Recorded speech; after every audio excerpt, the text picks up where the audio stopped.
साधु साधु සදහැති පින්නතුනි පිනති ඔබ හැමදෙනාම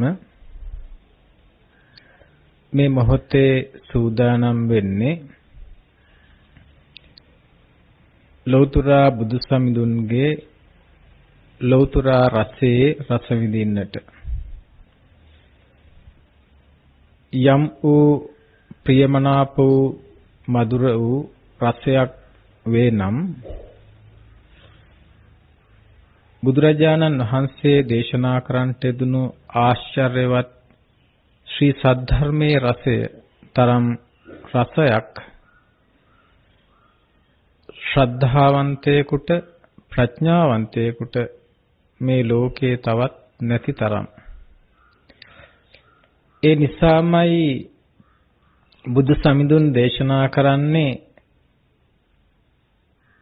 ධර්ම රසය සියලු රසයන් පරදවන සුළුයි කියන අදහසක්. ඒ නිසා සියලු රසයන් පරදවන සියලු රසයන් අතර අග්‍රවන ශ්‍රේෂ්ඨවන දහම් රස විඳින මොහොතක ඒ රසය රසයක් විදියට දැනගන්නට එහෙම සිහිපත් කරන්නට හේතුවක් තියෙනවා. රස කියන අදහසින් අපිට විවිධාකාර විදිහට විවිධ රසයන් ගන්නට පුළුවන්. ඒ විවිධ රසයන් අතරේ කැමැති රස අකමැති රස තියෙන්නට පුළුවන්.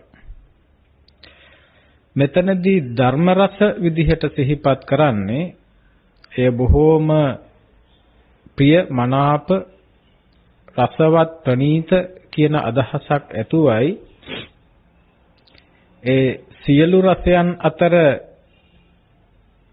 අග්‍රස්ථානයේ කෙනෙකුට බොහෝ කොට වින්දනීය ස්වභාවයකට පත් කරන්න පුළුවන් ස්වභාවයක් ධර්මයේ තුල පවතිනවාය කියන කාරණාවක් පිළිබඳවයි ඒ සිහිපත් කළේ. කරුණු කාරණා එසේ වුණත් සාමාන්‍ය පෘථග්ජන සමාජය සාමාන්‍ය පෘථග්ජන ගෝත්‍රය පිළිබඳව සලකලා බලනකොට හැබෑවටම ධර්ම රසය නීරසයක් විදිහට එය ප්‍රියමනාප එකක් නෙවෙයි අප්‍රියමනාප එකක් විදිහට දැනෙන ස්වභාවයක් තමයි පෘථග්ජන ගෝත්‍රය තුලින් දැනගන්නට දැකගන්නට පෙනෙන්නට තියෙන්නේ. ඒ අය ධර්ම රසය විඳිනවා. ඒ ධර්ම රසය තුල විඳින්නේ සද්ධර්ම රසය නෙමෙයි අසද්ධර්ම රසය. අසද්ධර්මයේ රස විඳින්න බොහොම ප්‍රියයි මනාපයි. නමුත් ඒ ඇත්තන්ට සද්ධර්ම රසය දැනෙන්නේ හලාහල විස වගේ. මහා නීරස යමක් විදිහට. ඒ නිසා පින්නතුනේ ලෞතර බුදුරජාණන් වහන්සේලාට මහා ආයාසයක් ගන්නට සිද්ධ වුණා. හැබෑවටම රසවින්දනය ලැබෙන විදිහට රසයක් දැනෙන විදිහට ඒ සියලු දෙනා අතරට මේ ධර්ම රසය බෙදා හදා දෙන්න. ඒ නිසා උන්වහන්සේ වෙනුවෙන් විවිධ ආකාරයේ ක්‍රමවේද භාවිතා කළා. විවිධ ආකාරයේ ක්‍රමවේද පාවිච්චි කළා. විවිධාකාර උපමේයන්, උපමාවන්, විවිධාකාර දර්ශනයන්, විවිධාකාර වාග් විලාසයන්, විවිධාකාර නිදානයන්, විවිධාකාර පුජ්‍යල අධ්‍යක්ීම්, විවිධාකාර චරිත ස්වභාවයන් මේ බොහෝ දේවල් ඉවහල් කරගෙනයි බුදු පියාණන් වහන්සේ මේ සද්ධර්මය, ඒ සද්ධර්මයේ රසය දෙව් මිනිසුන්ට බෙදන්නට කටයුතු කළේ. ඒ නිසා උන්වහන්සේ මේ දේශනා කළ සද්ධර්මය ඒ ආකාරයෙන්ම ශ්‍රාවකයා වෙත පැමිණීමෙන් ඒ ශ්‍රාවකයා වාසනාවන්ත වෙනවා. තමන්ට ලැබිච්ච ක්ෂණ සම්පත්තිය තුළ ධර්මයේ රස වින්දකු ලෙස, විඳින්නකු ලෙස, ඒ ධර්මයේ රස විඳපු විඳින කෙනෙක් විදිහට ජීවත් වන්නටත් ජීවිතයට සමුදෙන්නට. ඒ අත්දැකීම මහා පුදුමාකාර එකක්. ඒ අත්දැකීම ලබන්නට පුදුමාකාර හේතු සම්පත්තීන්ගේ සැකස්මක් අවශ්‍ය කරනවා. ඒ සැකස්මමයි, ඒ විපාකයන්මයි ඒ ඇත්තන්ට ඒ භවයන් තුල පහසුවෙන් දහම් රස විඳින්න අවශ්‍ය කරන ඉඩහසර හදලා දෙන්නේ. ඒ විපාක ස්වභාවය දිහා බැලුවාම සමහර බොහෝ ප්‍රඥාව වඩපු, ප්‍රඥාව දියුණු කරපු, ශ්‍රද්ධාව වඩපු, ශ්‍රද්ධාව දියුණු කරපු, වීර වඩපු, වීරිය දියුණු කරපු සමහර ඇත්තෝ එකම එක බණ පදයක් අහනකොට, එකම එක ගාතාවක් ඇහෙනකොට ඒ අය ලෝකේ නිදහස් වෙලා, අන්තයන්ගෙන් නිදහස් වෙලා, ද්විත්වයෙන් නිදහස් වෙලා, මධ්‍ය ස්පර්ශ කරලා, ඒ මධ්‍ය යථාර්ථය දැනගෙන නිර්වාණේ සුව විඳින්නට භාග්‍යවන්ත වුණා. සාරිපුත්ත මහ රහතන් වහන්සේ, ඒ වගේම මොග්ගල්ලාන මහ රහතන් වහන්සේ වගේ, උපතිස්ස කෝලිත වගේ තරුණයන්. ඒ වගේම තවත් සමහර ඇත්තන් දීර්ඝ කාලයක් මේ ප්‍රතිපදාව තුල හික්මුණා. සමහරලාට ඒක අවුරුදු 100ක් වගේ දීර්ඝ කාලයක්. එහෙම දීර්ඝ කාලයක් ප්‍රතිපත්ති පුරලා ජීවිතයේ සැඳෑ කාලේ අවසන් සමයේ ඒ ධර්මය අවබෝධ කරගෙන ඒ රස විඳින්නට සමත් වෙච්ච පින්නතුණුත් ඉන්නවා. ඒ නිසා මේ ධර්මය පිළිබඳව, එහි අවබෝධ වන ස්වභාවය පිළිබඳව එකිනෙකා තම තමාගේ ගෝචර මට්ටමින් කතා කරන්න උත්සාහ කළාට ඒ පිළිබඳව බොහොම පරිස්සමට තේරුම් ගන්නට කල්පනා කරන්නට වෙනවා. ඒ වෙනුවෙන් ලබා දෙන විවිධ අදහස්, ආකල්ප, නිර්වචන බොහොම පරිස්සමට කරන්නට වෙනවා. එතකොට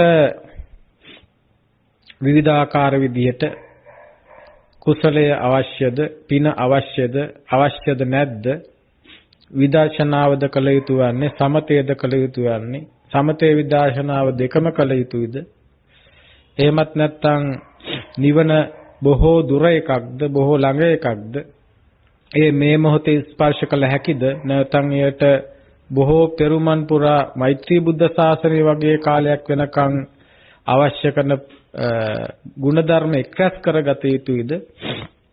මෙවැනි මෙකී නොකී තව බොහෝ වාද විවාද සහිතව ගෙවන ස්වභාවයකයි,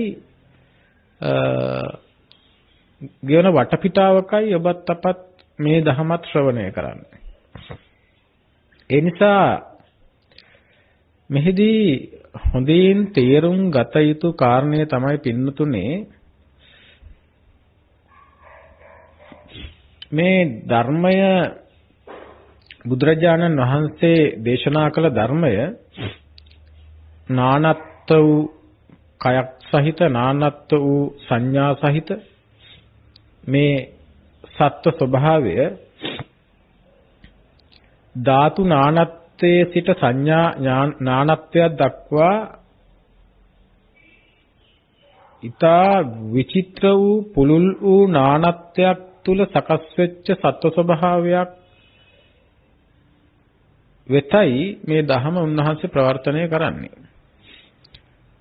එතකොට එවැනි ස්වභාවයක් තුල ඒ සත්ව ස්වභාවයේ විපාක ස්වභාවය මාර කලින් සිහිපත් කරපු ශ්‍රද්ධාවේ නානත්වය, ඒ වගේම වීරයේ නානත්වය, ප්‍රඥාවේ නානත්වයට අනුව ඒ කෙනාට මේකේ රස දැනෙන විදිහ, රස ගෝචර වෙන විදිහ, රස අහු වෙන විදිහ නානත්වයි, විවිධයි.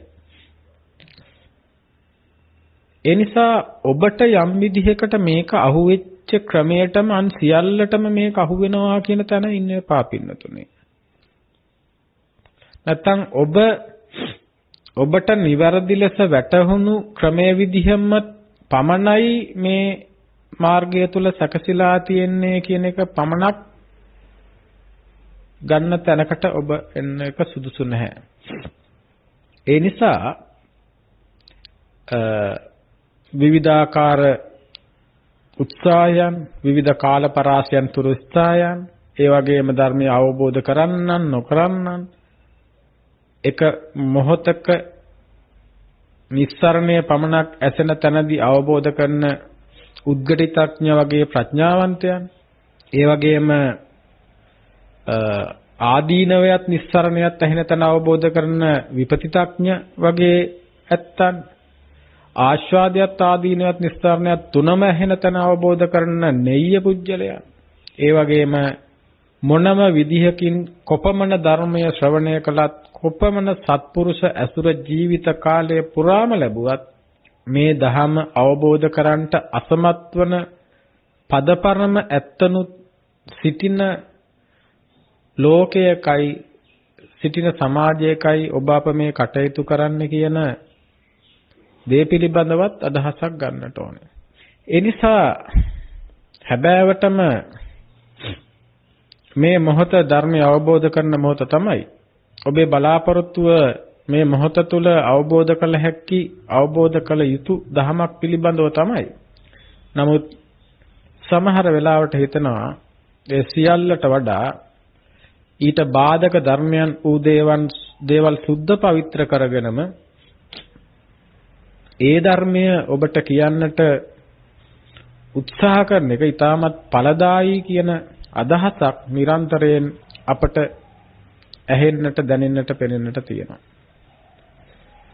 ඒ නිසා පිනති ඔබ හැම දිනම විශේෂයෙන් සිහිපත් කරගත යුතු කාරණාවක් තියෙනවා.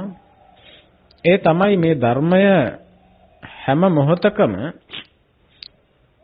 අනුන්ගේ මේ ධර්මයේ රස විඳින්න තැනදී අනුන් ඒ රස විඳින්න හැටි, අනුන් ඒ කොපමණ ප්‍රමාණයකින් රස විඳිනවද, ඒ ඇත්තන් ඒ රස විඳින්නේ කෙසේද, ඒ රස විඳින බව ඇත්තද බොරුද ආදී විදිහට සොයන එක තමයි බොහෝ දෙනාගේ කාර්ය වෙලා තියෙන්නේ. ඒ નિરර්ථක කාර්යයක්. එය හරසුන් කාර්යයක්. එය ඵල රහිත කාර්යයක්. හැබෑවටම සිදුවිය යුතු වන්නේ තමන් එම රසය විඳීම උදෙසා යම් වූ ප්‍රතිපදාවක් තුල හික්මෙන්නට දක්ෂද, එවැනි ප්‍රතිපදාවක් තමන්ට සත්පුරුෂ ඇසුරෙන් සද්ධර්ම ශ්‍රවණයෙන් ලැබුණද, අන්නේ ප්‍රතිපදාව තුල හික්මීම උදෙසා වීර කිරීමයි, උත්සාහවන්ත වීමයි, ක්‍රියාත්මක වීමමයි අවශ්‍ය කරන්නේ. ඉන් එහාට වෙන කිසිම දෙයක් බුද්ධ ශාසනය තුල ධම් රස විඳීම සම්බන්ධයෙන් ඵලදායී වෙන්නේ නැහැ. එයින් වෙන්නේ ඒ රස විඳීමට ඔබ සමීප කරන්ට තියෙන අවසන් අවස්ථාවත් ඔබට මගහැරී යාම පමණයි. ඒ වෙනුවෙන් තියෙන යම් තප්පර ගණනක් හරි ඔබ වෙනත් ඵලදායි නොවන දෙයක් වෙනුවෙන් වැය කිරීම නිසා ඔබට වටිනා රන්හා වටිනා කාලයක්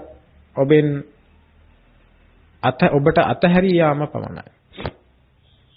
ඒ නිසා ඒ පිළිබඳව හොඳින් හිතලා ඒ පිළිබඳව හොඳින් කල්පනා කරලා මේ ලැබිච්ච මනුෂ්‍ය ජීවිතය තුළ ලැබිච්ච ක්ෂණ සම්පත්තිය තුළ ධර්ම රස විඳින්නට සුදුසුකම් සහිත පහසුකම් සහිත ස්වභාවයක පසුවන වටපිටාවක් තුළ ඒ වෙනුවෙන් ක්‍රියාත්මක වෙන්නට වහවහ ක්‍රියාත්මක වෙන්නට උත්සාහ කිරීමමයි අවශ්‍ය කරන්නේ. බුදුරජාණන් වහන්සේ දේශනා කරන දේශනාවක් තියෙනවා. එකට අදම්ම පහාන කියන නම පාවිච්චි කරනවා. එතකොට මේ සූත්‍ර දේශනාවේ නම ඇතුළෙම තියෙන මොකක්ද දෙයක්? අදම්ම පහාන. අධර්මය ප්‍රහාණය කිරීමක් ගැන පිළිබඳව තමයි මේ දේශනාවේදී කතා කරන්නේ. එතකොට බුදුරජාණන් වහන්සේ මේ දේශනාවේදී පෙන්වලා දෙනවා යම් වූ ස්වාමින් වහන්සේ නමක් ධර්මයේ විදියට දක්වයිද අධර්මයේ විදියට දක්වයිද ඒ ස්වාමින් වහන්සේ බොහෝ දෙනාට හිත පිනිස්ස සුව පිනිස්ස කටයුතු කළා වෙනවා කියලා. කද්ද මේක දේශනා කරන්නේ යම් කෙනෙක් ධර්මයේ විදිහට පෙන්වලා දෙනවද අධර්මයේ විදිහට පෙන්වලා දෙනවද ඒ කෙනා බොහෝ දෙනාට බොහෝ දෙව් මිනිසුන්ට හිත පිනිස සුව පිනිස කටයුතු කළා කියලා වෙනවා කියලා දේශනා කරනවා. එතකොට ඔහොමම අනිත් පැත්තකුත් තියෙනවා. ලෝකය ක්‍රියාත්මක වෙන්නෙම මේ ද්විත්වය තුලමයි. දැන් යම් විද්‍යාඥයෝ යම් නියමයන් මීට අවුරුදු 50කට 100කට 200කට කලින් ඉදිරිපත් කරන්න කලින් බුදුරජාණන් වහන්සේ ඔය සියලු නියමයන් ඉදිරිපත් කරලා තියෙනවා. දැන් ඔබ සමහරලාට අහලා තියෙනවා යම් කාර්යයකට සමාන වූද ප්‍රතිවිරුද්ධ වූද ක්‍රියාත්මක භාවයක් මේ සබාධම තුල පවතිනවා ආදී විදිහට විවිධ විද්‍යාඥයන් ඉදිරිපත් කරපු විද්‍යාත්මක න්‍යායන් පිළිබඳව ඔබ අහලා තියෙනවා. එතකොට ඒ ස්වභාවය හැබෑවටම ක්‍රියාත්මක වෙන්නේ මේ ද්විත්වය තුල ද්වතාවය තුල. එතකොට මේ කාටත් ඒක අදාළයි. එතකොට යම් ඌ කෙනෙක් ධර්මයේ විදිහටත් අධර්මයේ විදිහටත් දක්වනවා නම් ඒ බොහෝ දෙනාට හිත පිණිස සුව පිණිස පවතිනා වගේම යම් කෙනෙක් ධර්මයේ අධර්මයේ විදිහටත් ධර්මයේ විදිහටත් දක්වනවා නම් ඒක බොහෝ දෙනාට අහිත පිණිස එවතන් අයහපත් භාවයේ පිණිස විනාශයේ පිණිස පවතිනවා. මම හිතන්නේ ඔබට මම කියපු දේ පැහැදිලි. යමෙක් ධර්මයේ විදියටත් අධර්මයේ විදියටත් දක්වනවද ඒක නා බොහෝ දෙව් මිනිසුන්ට හිත පිණිස සුව පිණිස කටයුතු කළා වෙනවා. ඒ වගේම තවත් කවුරු හරි ධර්මයේ විදියටත් අධර්මයේ විදියටත් දක්වනවා නම් එතකොට ඒකේනා බොහෝ දෙව් මිනිසුන්ට අහිත පිණිස කටයුතු කළා වෙනවා. දැන් මෙතෙන්දී බොහොම පරිස්සමෙන් තේරුම් ගන්න ඕනේ කාරණාවක් තියෙනවා පින්නතුනේ. මේ බුද්ධ ශාසනය සබාධමේ රීතීන් අනුගත වෙමින් ක්‍රියාත්මක වෙන එකක්. එතකොට ඊට අවශ්‍ය විදිහටයි සබාධමේ පවතින නිර්ණායකයන්ට අනුකූලවයි නිර්වාණයට උනත් සමීප වෙන්නට දහම් රස විඳීමට උනත් සමීප වෙන්නට පුළුවන් වෙන්නේ. ඒ නිර්ණායක ඉක්මවා යන්න පුළුවන් කෙනෙක් මේ මනුෂ්‍යයන් දෙවියන් ශ්‍රමණ බ්‍රාහ්මණයන් සහිත තුන් ලෝකේ කොහෙවත් ඇත්තේ නැහැ. සසර හෝ වේවා නිවන හෝ වේවා ධර්මය හෝ වේවා අධර්මය හෝ වේවා මේ සෑම තැනකම පවතින්නේ සබාධමේ නිර්ණායක තුල ක්‍රියාත්මක භාවයක්. එතකොට ධර්මය කියලත් 아무තු දෙයක් නැහැ. බුදුවරු පහළ වෙනකොට ඒ ධර්මයක් අරගෙන ආවෙත් නැහැ. බුදුරජාණන් වහන්සේලාත් සිද්ධ කළේ බෝධිසත්වය විදිහට ප්‍රඥාවෙන් විමසලා මේ සබාධමේ තියෙන නිර්ණායකයන් පිළිබඳව උන්වහන්සේලා තේරුම් ගැනීමක් සිද්ධ කළේ. ඒක නිසානේ තථාගතයන් වහන්සේ සිහිපත් කරන්නේ තථාගතයන් වහන්සේ හිටියද නැද්ද කියලා එකක් නැහැ. මේ ජාති නිසා සැකසෙන ජරා මරණයේ ස්වභාවය ලෝකෙ හැමදාමත් තිබ්බ එකක්. ඒ යම් වූ චතුරාර්ය සත්‍ය ස්වභාවයක් පවතිනවද? ඒ ආර්ය සත්‍ය බුදුවරු හිටියත් නැතත් මේ ලෝකේ තියෙන එකක්. තථාගතවරු කරන්නේ ඒක අවබෝධ කරලා ශ්‍රාවකයන්ට කියලා දෙන එක විතරයි. ඒ නිසා මේ නිර්ණායක අයිති සබාධමයට. එතකොට ඇත්තටම බුද්ධ ධර්මය කියලා කියන්නේ සබාධමයට කියන තවත් වචනයක්. බුද්ධත්වය කියලා කියන්නේ සබාධමයට තවත් සමාන පදයක්. ඒ නිසා මේ සියලු ක්‍රියාකාරීත්වය සැකසීලා තියෙන්නේ සබාධමේ රීතීන්ට අනුකූලව, නීතීන්ට නෙමෙයි රීතීන්ට අනුකූලව. එතකොට අතීතයේ වර්තමානයේ අනාගතයේ කියන මේ තුන් කාලයේ පුරාවටම මේ ලෝකේ බුද්ධ ධර්මයත් හට ගන්නවා, මාර ධර්මයත් හට ගන්නවා. බුදුවරොත් වැඩ වාසය කරනවා, මාරයොත් වැඩ වාසය කරනවා. සත්පුරුෂයොත් බිහි වෙනවා, අසත්පුරුෂයොත් බිහි වෙනවා. සද්ධර්ම දේශකයොත් බිහි වෙනවා, අසද්ධර්ම දේශකයොත් බිහි වෙනවා. ධර්මය රකින්නොත් බිහි වෙනවා, ධර්මය මරන්නොත් බිහි වෙනවා. ඒතර ඒක තමයි සබාධම. දැන් ඒක සබාධම නම් සියල්ල තීරණය කරන්නේ සබාධම විසින් නම් සබාධමේ රිද්මයට අනුව නම් මේ සියල්ල සිද්ධ වෙන්නේ කවුරු හරි කෙනෙක් මේ ස්වභාවයන් ඉස්සරහදී ඒ සිදුවෙන ස්වභාවයන් දැකලා ඒ පිළිබඳව අවබෝධයටපත් වෙනව ඇරෙන්න ඒවා වෙනස් කරන්නට යනවනම් ඒවා මේ සිදුවෙන සිද්ධීන්ට එරෙහිව ගලාගෙන යන ප්‍රවාහය හරස් කර බැමි බඳින්න හදනවනම් ඒක අසාර්ථක උත්සාහයක් විතරයි. බුදුදහම බැමි සංකල්පයක් බුදුදහම තුල නැහැ. මේ ලෝක ධර්මතා ඉස්සරහදී ලෝක ධර්මතා වෙනස් කරලා ඒවා තමන්ට කැමති විදියට තමන් හොඳයි කියලා හිතාගෙන ඉන්න විදියට තමන්ගේ චින්තනයට දර්ශනයට තමන්ගේ දැක්මට ගැළපෙන විදියට ඒවා හදන්න උත්සාහ කළාට ඒවා කවදාවත් එහෙම කරන්න පුළුවන් වෙන්නේ නැහැ. කොතනින් බැමි බැන්දත් කොහේ හරි තැනක් හොයාගෙන ඒ බැම්ම කඩාගෙන පුපුරගෙන යනවා. ජලය කොහේ හරි තැනකින් පහළට කලාගෙන යන්න ඕනේ වගේ. ඒ නිසා බැම්මත් බැඳුනත් ජලයේ ප්‍රමාණය සීමා වික්මවා යනකොට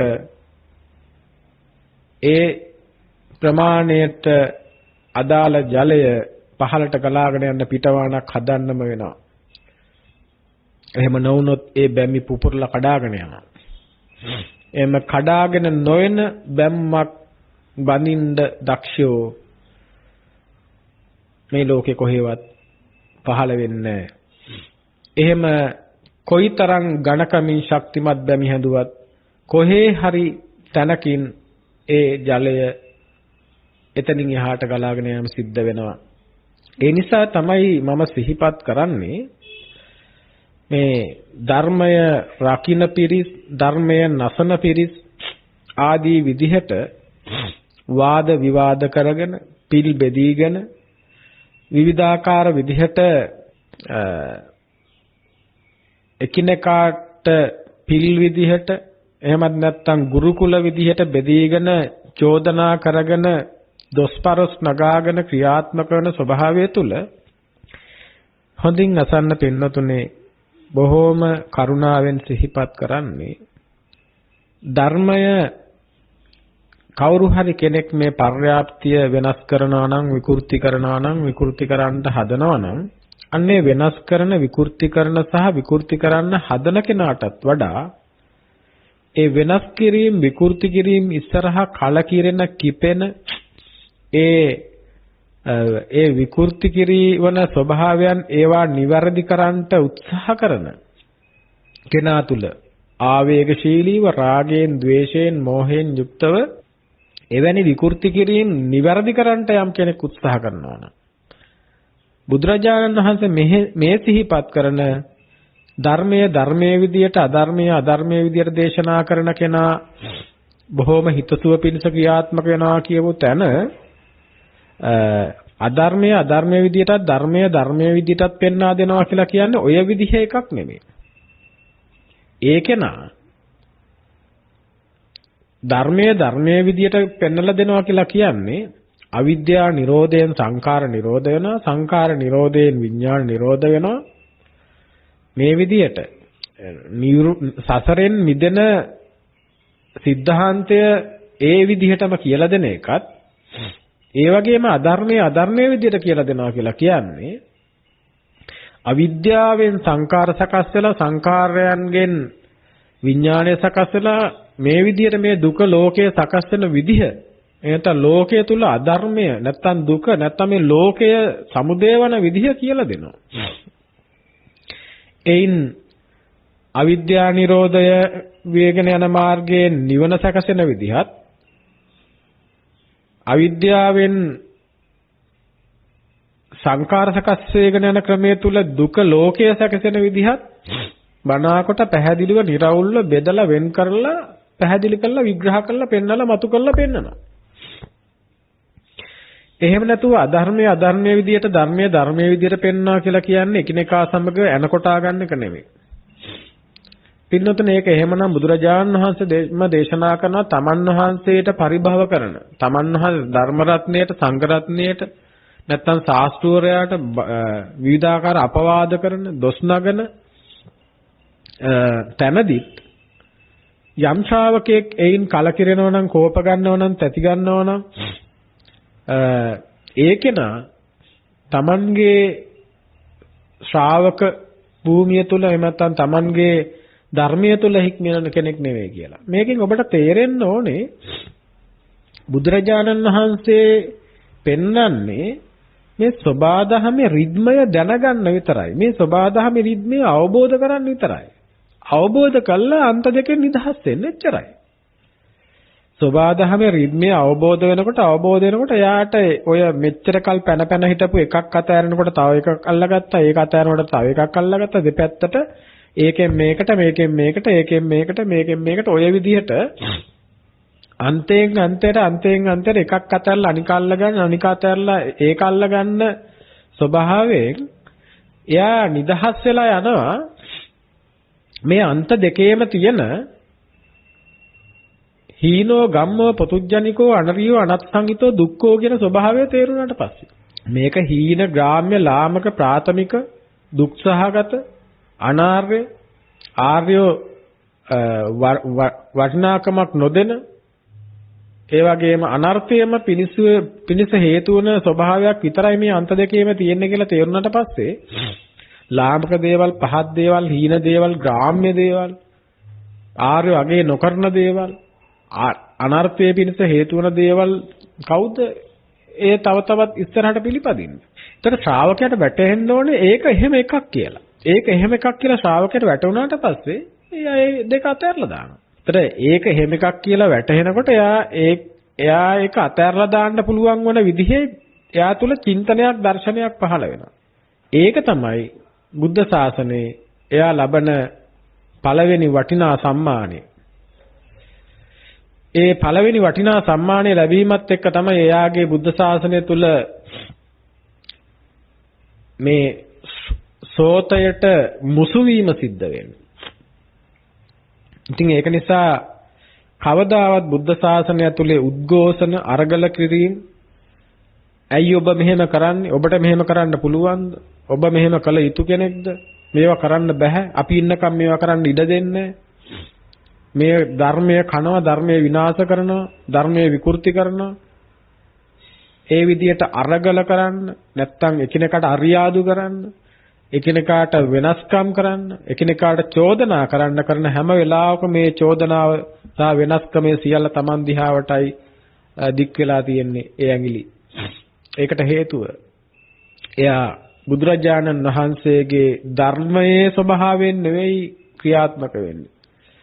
දැන් බොහෝ පින්නති ගිහි පින්නතුන් ඉන්නවා.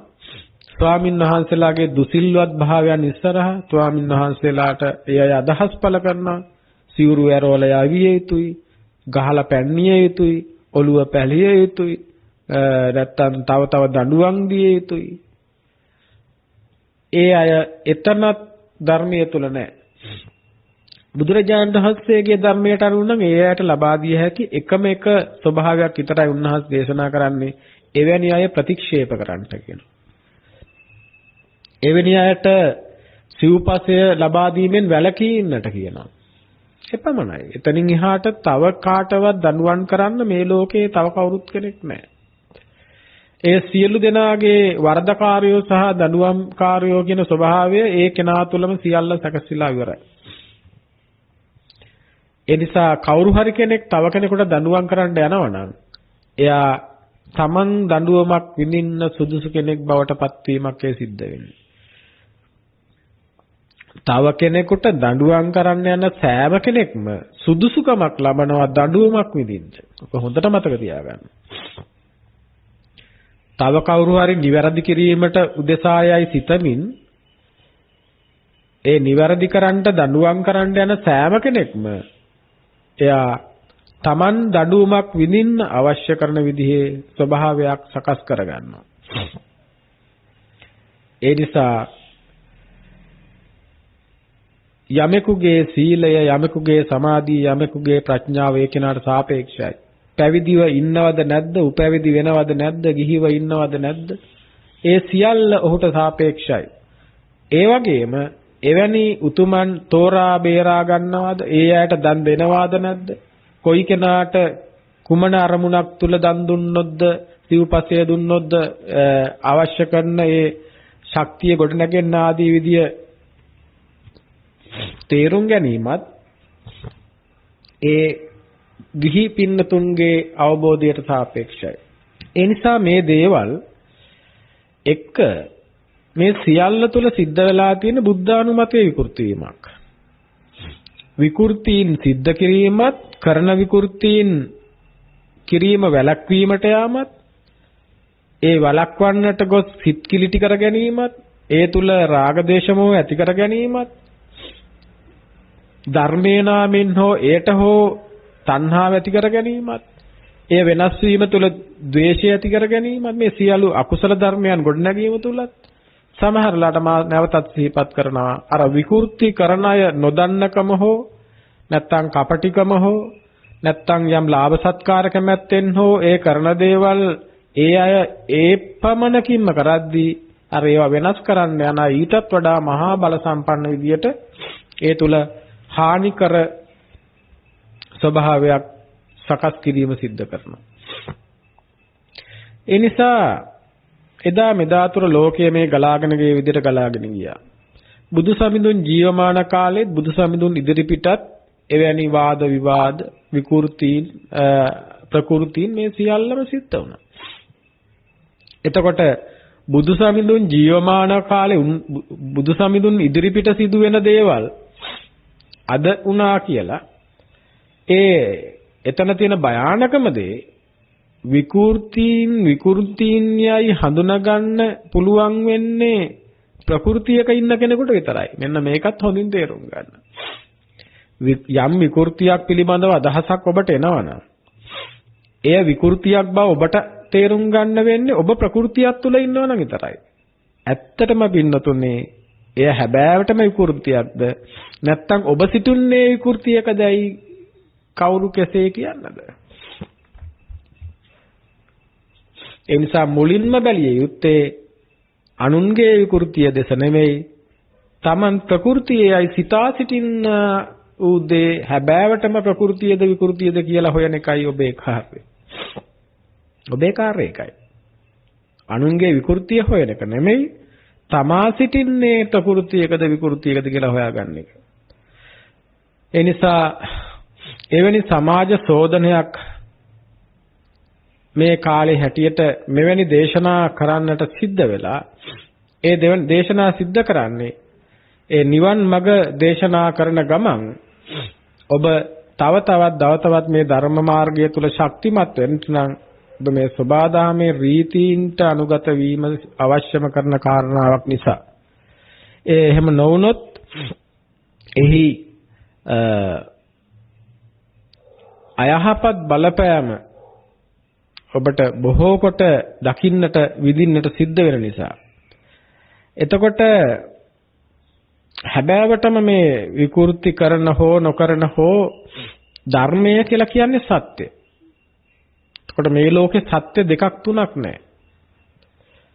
එතකොට ඒ සබාදහම නැමැති සත්‍ය සබාදහමේ සැකස්ම සබාදහමේ රීතිය තමයි මේ ලෝකේ ධර්මය කියලා කියන්නේ. එතකොට ඒක සත්‍ය කියන වචනේ පාවිච්චි කරනවා. ඒක ආර්ය සත්‍යයක්. ඒක වෙනස් වෙන එකක් නෙමෙයි විකෘති වෙන එකක් නෙමෙයි අන්නේ ස්වභාවයටපත් වෙන එකක් නෙමෙයි.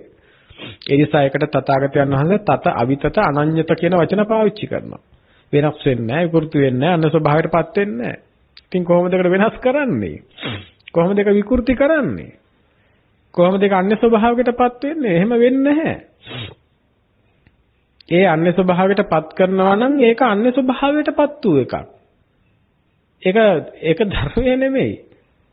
එතකොට ඒක අන්‍ය ස්වභාවයටපත් වූ එකක්. අන්‍ය ස්වභාවයටපත් වූ දේ අන්‍ය ස්වභාවයටපත් වූ දෙයක් බවත් ප්‍රകൃතිය මේකයි බවත් තේරුම් ගන්න ප්‍රඥාවන්තයා දක්ෂ වෙනවා. ඒක එදත් එහෙමයි අදත් එහෙමයි හෙටත් එහෙමයි. ඒ වගේම දුප්පඤ්ඤා ඒ විකෘති ස්වභාවයන් එක්කම රැවටි ඒවට අහු වෙවි ඒවත් එක්කම ඉඳලා ඒ අය ඒ දෘෂ්ටීන් වලට අනුව Taman තව තවත් මේ සසර තුළ තමන්ගේ තණ්හා මාන දිට්ඨි වර්ධනය කරමින් ඒවා ඔස්සේම ක්‍රියාත්මක වෙමින් ඉතින් සසර යනවා. ඒ අය එහෙම සසරේ යන එක ගැන අය ඔබ කලකිරෙන්නේ. ඇයි ඔබ ඒ අයව නිවැරදි කරන්න කියලා ඒ අයටත් වඩා බල සම්පන්න විදිය දෘෂ්ටියක් හදාගෙන ඔබ ඊටත් පහත් තත්වයකට වැටෙන්නේ. ඉස්සෙල්ලාම සිදුවිය යුතු වන්නේ තමා ප්‍රകൃතියට පැමිණීමයි. තමා සබාධම ස්පර්ශ කිරීමයි. තමා ධර්මය අවබෝධ කිරීමයි. එතෙන් පටන් තමයි නිවැරදිව ප්‍රകൃතිය කුමක්ද විකෘතිය කුමක්ද කියන එක නිවැරදිව වැටහෙන්න, නිවැරදිව දැනෙන්න, නිවැරදිව පෙනෙන්න ගන්න. ඒ නිසා ඒ පිළිබඳව හොඳ අදහසක් ඔබට තියෙන්න ඕනේ. ඒ නිසා සසුන රකින්න කියලා හිතාගන්න. දැන් මේ සසුන කියකේ සසුන් අමුතු සසුන් නැහැ.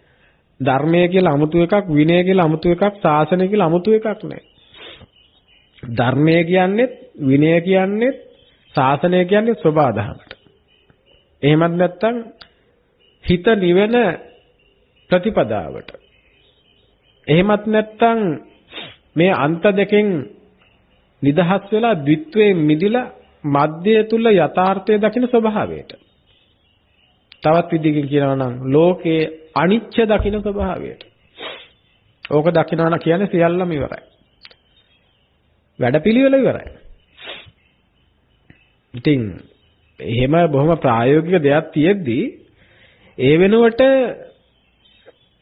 රකින්න කියලා හිතාගෙන ඔබ කරන්නේ ශාසනය රකින්න ආරක්ෂා කරන්න කියලා හිතාගෙන ඇත්තටම ඔබ ඒ කරන උත්සාහය තුල සිද්ධ වෙන්නේ මොකක් හරි ඔබ ශාසනය කියලා හිතාගෙන ඉන්න වෙන එකක් රකින්න යාම තුල ඔබ ශාසනය කියලා ඇත්තටම තියෙන එක විනාශ වන දෙයක් තමයි එතන ක්‍රියාත්මක වෙන්නේ.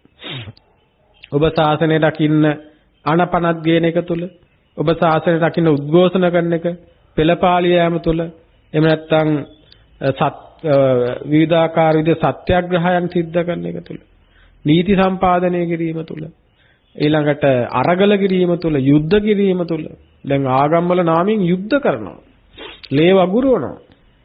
ඊළඟට ඒකේ සීතල යුද්ධ විදියටක් තියෙනවා, උණුසුම් යුද්ධ විදියටක් තියෙනවා. මේ සියල්ල තුල ඒ අදාළ ශාසනය රැකීම නෙමෙයි වෙනසීමයි සිද්ධ වෙන්නේ. ඒ අය හිතන්නේ රැකීම වෙනුවෙන් කියලා. නමුත් එතන රැකීමක් නෙමෙයි සිද්ධ වෙන්නේ, වෙනසීමක්. ඇත්තටම ධර්මයේ විනය ශාස්ත්‍රය කියන්නේ සියලු රැකීම් වලින් නිදහස් වන තියෙන තැනක තියෙන දෙයක්.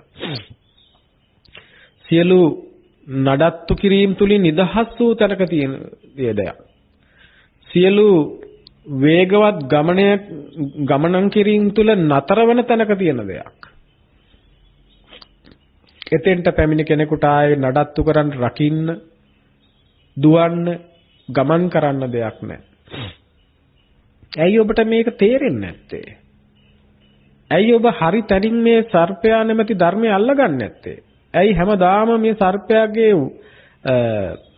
පසුපස කොටසින් අල්ලගෙන Tamanට දෂ්ට කරද්දි වේදනාවෙන් කෑ ගහ නැවත නැවතත් එතනින්ම අල්ලන්නේ?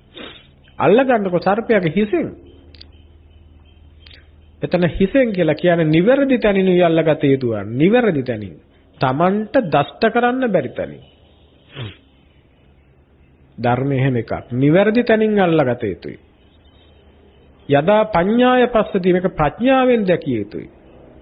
ප්‍රඥාවෙන් දකින්න පුළුවන් වෙන්නේ ප්‍රඥාවන්තයන්ටයි. ඒ නිසා තමයි නායන් ධම්මෝ දුප්පඤ්ඤස්ස, මගේ ධර්මයේ දුප්පඤ්ඤට නෙමෙයි ප්‍රඥාවන්තයාට කියලා දේශනා කළේ. ප්‍රඥාවන්තයාගේ ධර්මය, ප්‍රඥාවන්තයන් උදෙසා වූ ධර්මය ප්‍රඥාවෙන් දැකිය යුතුයි.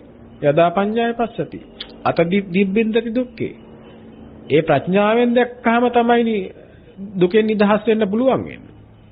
ඉතින් ඒක නිසා මේ ස්වභාවය හොඳට තේරුම් ගන්නට අවශ්‍ය කරනවා. ඒ නිසා තමයි බුදුරජාණන් වහන්සේ නිතරම දේශනා කරන්නේ මේ බුද්ධ ශාසනයේ සත්පුරුෂ ඇසුරත් එක්ක සිද්ධ වෙන්නේ. හැබැයි ඒ සත්පුරුෂයා අසත්පුරුෂ භූමිය තුල ඉඳගෙන සත්පුරුෂය අඳුරගන්න යාම තුල එතනම වරදිනවා. මොකද දැන් ဒုတိ ය වස්සකාර සූත්‍රයේ මේ පිළිබඳව පැහැදිලි කරනවා. දැන් බොහෝ අසත්පුරුෂයෝ අසත්පුරුෂ භූමියේ ඉඳගෙන අසවලා සත්පුරුෂයා කියලා හිතාගෙන ඒ කෙනත් එක්ක බැඳිලා, ඒ කෙනත් එක්ක හවුල් වෙලා, ඒ කෙනත් එක්ක එකතු වෙලා අනිත් සියල්ලෝම අසත්පුරුෂයෝ කියලා හිතාගෙන අනිත් සියල්ලන්ටම පරිභව කරන්නට උත්සාහ කරනවා. අනිත් සියල්ලෝම වැරදි කියලා හිතන්නට උත්සාහ කරනවා. නමුත් හැබෑවටම ඔබ සත්පුරුෂයා කියලා හිතන් ඉන්න කෙනා ඔබ රවටලා නම්, නැත්නම් ඒ සත්පුරුෂයා කියලා හිතන් ඉන්න කෙනා යත් රවටිලා නම්, ඒ වගේම ඔබත් තාම සත්පුරුෂයා අඳුන ගන්න පුළුවන් ස්වභාවයක නැත්තම් සමහර වෙලාවට ඔබ හරි කියලා හිතන් ඉන්න කෙනත් එක්ක බැඳිලා ඉන්න කෙනත් එක්ක ඉඳගෙන ඔබ දොස්පරොස් නගන්නේ හැබෑවටම සත්පුරුෂයෙකුට නම් එතන ඔබට සිදුවෙන හානිය, එතන ඔබ තුල සිදුවෙන විනාශය හිතා ගන්න පුළුවන්ද? මේක හොඳට අහගන්න. ဒုတိ ය වස්සකාර සූත්‍රය බුදුරජාණන් වහන්සේ දේශනා කරනවා අසත්පුරුෂයාට අසත්පුරුෂයා වඳුර ගන්නත් බෑ. අසත්පුරුෂයාට අසත්පුරුෂයෙක් කියලා වඳුර ගන්නත් බෑ. අසත්පුරුෂයාට සත්පුරුෂයා වඳුර ගන්නත් බෑ. ඒ කියන්නේ අසත්පුරුෂයාට පුළුවන් කමක් නැහැ සත්පුරුෂයාව සත්පුරුෂයෙක් විදිහට අඳුන ගන්න.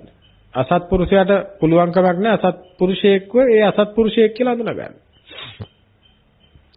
එහෙනම් කාටද මේ දෙන්නම අඳුන ගන්න පුළුවන්? සත්පුරුෂයාට තමයි කියනවා අසත්පුරුෂයා අඳුන ගන්න පුළුවන් වෙන්නේ. සත්පුරුෂයා අඳුන ගන්න පුළුවන් වෙන්නේ. එහෙනම් ඔබට හැබෑවටම කෙනෙකුට ඇඟිල්ල දික් කරන්න පුළුවන් වෙන්නේ ඔබ සත්පුරුෂයෙක් ඔබ අසත්පුරුෂයෙක් කියලා ඇඟිල්ල දික් කරන්න පුළුවන් වෙන්නේ ඔබ සත්පුරුෂයෙක් වෙච්ච දවසට විතරයි. හැබැයි ප්‍රශ්නේ තියෙන්නේ ඔබ සත්පුරුෂයෙක් වෙච්ච දවසට ඔබ ඇඟිල්ල දික් කරන එක නතර කරනවා. ඔබ සත්පුරුෂයෙක් වෙච්ච දවසට ඔබට දික් කරන්න ඇඟිල්ල දික් කරන්න දිශාවක් නැති බව ඔබට තේරෙනවා. ඔබ සත්පුරුෂයෙක් වෙච්ච දවසට මුළු ලෝකයේ තුලම තියෙන සාපේක්ෂ ස්වභාවයක් විතරයි කියලා ඔබට තේරෙනවා. ඔබ සත්පුරුෂයෙක් වෙච්ච දවසට ඔබට නිවැරදිකාරයෝ වැරදිකාරයෝ කියලා බෙදන්න ස්වභාවයක් නැති වෙනවා. ඔබ සත්පුරුෂයෙක් වෙච්ච දවසට ඔබ ධර්මයේ අධර්මයේ කියලා අමුතුවෙන් බෙදලා වෙන් කරන්න දෙයක් ඔබට නැතු වෙනවා. රකින්න දෙයක්, නඩත්තු කරන්න දෙයක්, ආරක්ෂා කරන්න දෙයක් ඔබට දකින්න නැතු වෙනවා. ඔබ ධර්මයේ විදිහට දකින්න සබාදහම. ඒ සෑම කාලෙම ඒ ආකාරයේ විවිධ පුජ්‍යලයන්ගේ පරිභවයට, ගර්හාවට, විවිධ වූ නිර්වචනයන්ට ලක් වෙමින් පවතින එකක් ඒ පර්යාප්තිය. එය එසේ වුණත් සත්‍ය විදියටම බුදුවරු හිටියත් නැතත් ලෝකයේ තුල යම් වූ ස්වභාවයක් නිසා දුක සමුදය වෙනවද? හැබෑවටම දුක ලෙස පෙන්වන්නේ කුමක්ද? ඒ දුක සැකසෙන්නේ කෙසේද? ඒ සැකසීමේ හේතුව නැති වුණාම දුක නිරුද්ධ වෙලා යනව නේද? ඒ දුක නිරුද්ධ වන්නේ කුමන ප්‍රතිපදාවෙන්ද කියන කාරණය එදා මෙදා තුල මේ ලෝකේ හැමදාමත් පවතින සත්‍යතාවයක්, ධර්මතාවයක්, යථාර්ථයක්. ඒ නිසා එය දැන ගැනීමයි හැබෑවටම සිද්ධ විය යුතු වන්නේ. ඒ නිසා මේකට හොඳ අවස්ථාවක් තියෙනවා අපිට සිහිපත් කරන්න පින්නතුනේ. සූත්‍ර දේශනාවක් වෙනවා සප්ත ජටිල කියලා. මේ සූත්‍ර දේශනාවේදී මේක හරි අපූර්ව කතාවක්. බුදුරජාණන් වහන්සේ එක වෙලාවක කොසල් රජුරුවත් එක්ක මට මතක විදියට පොඩි සුහද පිළිසඳරක ඇදලා ඉන්න වෙලාවේදී මෙතනින් උන්වහන්සේ වැඩ ඉන්න ආරාමයේ ළඟ තියෙන පාර දිගේ අන්‍ය ආගමික ශ්‍රමණයන් ඒ ශ්‍රමණ උතුමන් ගමන් කරනවා දකිනවා. එතකොට රජතුමා මේ ශ්‍රමණයන් පිළිබඳව හරි පුදුම ගෞරවයක් තිබ්බ කෙනෙක්. ඒ වෙලාවේ රජතුමා තමන්ගේ කරේ තිබිච්ච සලුව අතට අරගෙන ඒ ඇත්තන් දෙසට හැරිලා වන්දනා කරනවා. මෙතන ගමන් කරනවා ආජීවකයන්, පරිබ්‍රාජිකයන්, අචේලකයන්, ඒකසාටකයන්, නිගණ්ඨයන් ආදී ඒ පින්වත් ශ්‍රමණ ඇත්තන් ගමන් කරද්දී ඒ පින්නතුන් දිහා බලලා තමයි මේ මහරජතුමා වන්දනා කරන්නේ. වන්දනා කළා බුදුරජාණන් වහන්සේටත් ඇහෙනවා මේ රජතුමා කියනවා අනේ සාදු සාදු මේ උතුම් වූ රහත් භාවය ලබාගත් පින්වන්ත උතුමයන් ගමන් කරනවා මගේ নমස්කාර වේවා වගේ අදහසක් තමයි එතන රජතුමාගෙන් කියවෙන්නේ. ඒ කියන්නේ මේ රහතන් වහන්සේලා ගමන් කරනවා කියලා තමයි මෙතන කියන්නේ. එතකොට බුදුරජාණන් වහන්සේ දැන් මේ රජතුමාගේ ප්‍රකාශය හොඳින් අහගෙන ඉන්නවා. අහගෙන ඉඳලා බුදුරජාණන් වහන්සේ මහරජතුමාට මෙහෙම සිහිපත් කරනවා. දැන් ඔබ මේක හොඳට තේරුම් ගන්න. බුදුරජාණන් වහන්සේගේ ප්‍රකාශයක් නේ. බුදුරජාණන් වහන්සේ අහනවා මහරජ ගිහි කම්සැප විඳින. දැන් මේ ඔබට අදාළයි මේවා. එක එක ස්වාමීන් වහන්සේලාට එක එක ඇත්තට දොස් කියන, දොස් පරොස් කියන. දැන් ඔබ මේ දොස් කිය හිටියට පින්නතුනේ මොහොතක් හිතන්න මට දැන් පැවිදි වෙන්න පුළුවන්ද කියලා. ඔබ හිතන්නේ මට පැවිදිලා මාස 3ක්වත් ඉන්න පුළුවන්ද කියලා. Tamanට කල නොහැකි දෙයක් මුළු ජීවිතේම කැප කළා පැවිද්දට. ඒ පැවිද්ද තුල හික්මෙන්න උත්සාහ කරන මේ පැවිදි වෙනවා කියන්නේ පැවිදි වෙච්ච ගමන්ම සෝවාන් වෙනවා රහත් වෙනවා කියන එක නෙමෙයි. යමෙක් පැවිදි වෙන්නේ ඒ Taman තුල තියෙන අගුණ දුර්වලකම් අකුසල ධර්මයන් දුප්පඤ්ඤ භාවයන් අඩු කරගෙන නැති කරගෙන ඒ සියල්ල තුල සාර්ථකත්වයටපත් වෙන්න. එතකොට ඒ සියලු දුක් නැසලා සැනසීමටපත් වෙන්න අන්ත දෙකෙන් මිදෙන්න සමහරවල්ලාට අන්ත දෙකෙන් මිදෙන්න ඕනේ කියලා දන්නේත් නැහැ පැවිදි වෙනකොට. අන්ත දෙකක ඉන්න කෙනෙක් පැවිදි වෙන්නේ. අඩුම තරමේ එහෙම වීරයකින් අඩුම තරමේ අන්ත දෙකෙන් මිදෙන එක කොහොම වෙතත් ඒ පැවිද්දට යන්න හිත හදාගන්න එක ඔබට පුළුවන්ද කියලා හිතන්න. එතකොට මේ පැවිදි වෙන අය අතරෙත් එකිනෙකාගේ 100ක් ගත්තොත් ඒ අයගේ සීලය, ගුණය, ගුණධර්ම 100 විදිහක්. ඔබ එක්කෙනෙකුට එක්කෙනෙක් ගලප්පමින් සාපේක්ෂ කරගෙන එක එක්කෙනාට දොස් කියනවා නම් එක එක්කෙනාට විවිධාකාර විදිහට අපවාද කරනවා නම් ඒ තුලින් හැම වෙලාවෙම ඒ දොස් ලබන කෙනා නෙමෙයි ඇස්වහා හරි කටවහා හරි මොනවා හරි ලැබෙන්නේ ඒ කරන ඔබටමයි. ඒ දොස් ලබන අය ඒ අය ලබන දෙයක් නෑ ඔබටමයි ලැබෙන්නේ. ඒ අය සුපුරුදු විදියට ඒ ඇත්තන්ගේ ගමන් මග යාවි. මොකද මේ දේශනාව ඇහුවහම මේ පිළිබඳව හරි අපූර්ව කතාවක්. මොකද ඔබ හැබෑවටම සාපේක්ෂ කරගන්න කෙනා ඒ ඔබේ දෘෂ්ටියට අනුව තමයි ඔබ හොඳයි කියලා සාපේක්ෂ කරගෙන තියෙන්නේ. ඇත්තටම ඔබ හොඳයි කියලා සාපේක්ෂ කරගත්ත කෙනා ඔබ රවටපු කෙනෙක් වෙන්න පුළුවන්. ඔබ මුලාවටපත් කරපු කෙනෙක් වෙන්න පුළුවන්. හැබෑවටම රහත් නොවි රහත් වගේ හිටපු කෙනෙක් වෙන්න පුළුවන්. එහෙම කෙනෙකුට හිත ඇදිලා හිත බැඳිලා ඒ අයත් එක්ක එකතු වෙලා තවත් ඇත්තටම බාහිරින් හොයන්න බැරි රහත් වගේ නොඉන්න ඇත්තටම රහතන් වහන්සේ නමකටද දන්නේත් නැහැ. ඔබ දොස් කියන්නේ චෝදනා කරන්නේ. දැන් මෙතන මේ සප්ත ජටිල සූත්‍රයේත් මේ වගේ කතාවක්නේ. බුදුරජාණන් වහන්සේ කියනවා මහරජතුමනි ගිහි ජීවිත ගත කරන මල් ගඳ උලවුන් දරන අමුදරුවන් පෝෂණය කරන ඔබ විසින් ඔබ වගේ අයට මොහු රහත් කියලා මොහු රහත් නොවේ කියලා රහත් බව පිළිබඳව අදහසක් කියන්න පුළුවන්කමක් නැහැ කියලා. දැන් ඔබ නේද එවැනි දේවල් කරන්නේ? ඔබ එහෙම කරනවා නේද? අරයා රහත් නෑ. එයා තමයි රහතන් වහන්සේ. එයා රහතන් වහන්සේ කියලා ඔබ කොහොමද කියන්නේ? එයා කියන දෙයින්, එයා ඉන්න විදිහෙන්, එයා කන බොන දෙයින්, එයා අඳින පළඳින විදියෙන්, එයා ඉන්නේ ආරාමයකද, අසපුවකද, පන්සලකද, ආරණ්‍යද කියලා ඔබ රහතුන් ඉන්න ඕනේ. සමහරු තර්ක කරන රහතුන් ඉන්න ඕනේ ආරණ්‍යවලයි. රහතුන් බිහි වෙන්නේ ආරණ්‍යය. තවත් සමහරු කියනවා රහතුන් ඉන්නේ තව තැන්වලය. හැබැයි බුදුරජාණන් වහන්සේ රහතුන් ඉන්නේ ආරණ්‍යේවත්, රහතුන් ඉන්නේ පන්සලේවත්, රහතුන් ඉන්නේ කොහේවත් කියලා තැන් බුදුරජාණන් වහන්සේ දේශනා කරන්නේ. උන්වහන්සේගේ සම්මුති ශාසනය තුල රහතන් වහන්සේලා ආරණ්‍යෙත් වැඩ හිටියා, පන්සලෙත් වැඩ හිටියා, ග්‍රාමවාසීවත් වැඩ හිටියා, ආරණ්‍ය වාසීවත් වැඩ හිටියා, කොයි ආකාරයෙන්වත් හිටියා. ඒ වගේම සමහර ඇත්තෝ කැමති විදිහට දූතාංගධාරීන් විදිහට හිටියා. සමහර ඇත්තෝ එහෙම නොවි හිටියා. බුදුරජාණන් වහන්සේ බොහෝ අවස්ථාවල සවැත් නුවර ජේතවනාරාමයේ වගේ බොහොම සුව පහසු තැන්වල උන්වහන්සේගේ සම්බුද්ධ ජීවිතේ වැඩිම වස් කාලයක් ගත කළා. එතකොට බුදුරජාණන් වහන්සේ හොඳ ලස්සන වටිනාම වටින ජේතවනාරාමයේ වගේ ලොකු තැනක හිටියා කියලා. බුදුරජාණන් වහන්සේ බුද්ධත්වයට පත් වෙලා නැහැ, තණ්හාවෙන් පිරලා කියලා ඔබට කියන්න පුළුවන්ද? එහෙම කියන්න බෑ.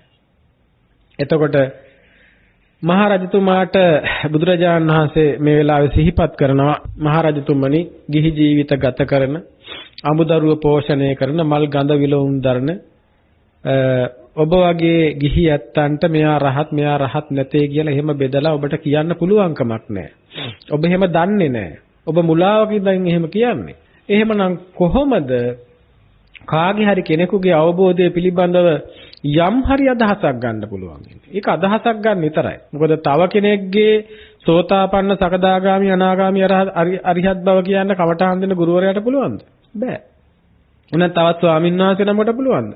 බෑ. තවත් රහතන් වහන්සේ නමකට පුළුවන්ද? බෑ. මේ ලෝකේ කොහේ හරි කෙනෙක් කවුරු හරි කියනවා නම් දැන් ඔයා භාවනා කළාද? දැන් ඔයාට මොනවද දැක්කේ? ඔයාට මොනවද පෙනුනේ? ඔයාට මොනවද දැනුනේ? ඊට පස්සේ ඔබ මොනවා හරි ඔබට දැනෙච්ච දෙයක් හරි ඔබට පෙනිච්ච දෙයක් හරි ඔබේ මනස්කල්පිතයක් හරි ඔබට හිතිච්ච දෙයක් හරි කිව්වහම ඒක න ඔබට කියනවා දැන් හරි ඔයාගේ වැඩේ කරගත්තා. හරි දැන් ඔයා දැන් සෝවාන්. එහෙමත් කියලා තව කොල කැලලක සහතිකේකුත් ලියලා අසනකුත් දාලා දෙනවනම් එතන තමයි ඔයා මේ ලෝකේ මහා රැවටිල්ලට අහුවිච්ච දවස. මොකද සෝතාපන්න හෝ මගඵල නොලබා ඉන්න එක හොඳයි මගඵල ලබා ඉන්නවා කියලා රැවටිලා ඉන්නවට වඩා. කොහොම වුණත් Taman මගඵල ලැබූ බව සිතන් ඉන්නට ඒක හරි භයානකයි. එහෙම නොලබා. එතකොට ඒක නිසා එහෙම බැලුවා බුදුරජාණන් වහන්සේ මෙතෙන්දි දේශනා කරනවා මෙන්න මේ විදිහට කාගේ හරි අවබෝධය පිළිබඳ අදහසක් ගන්න පුළුවන් වෙන්නේ. මොකද කෙනෙකුගේ අවබෝධය පිළිබඳව මගඵල පිළිබඳව කියන්න පුළුවන් දෙන්නයි ඉන්නේ. එක්කෙනෙක් තමයි බුදුරජාණන් වහන්සේ. අනිත් එක්කෙනා තමයි ඒ අවබෝධයටපත් වෙච්ච කෙනා. අවබෝධයටපත් වෙච්ච කෙනත් තථාගතයන් වහන්සේත් හැරෙන්නට මේ ලෝකෙ වෙන කවුරු හරි අසවලා රහත්ය අසවලා මේ මට්ටමේ කියලා කියනවනම් ඒක කොහොමත් වෙන්න පුළුවන් දෙයක් නෙමෙයි.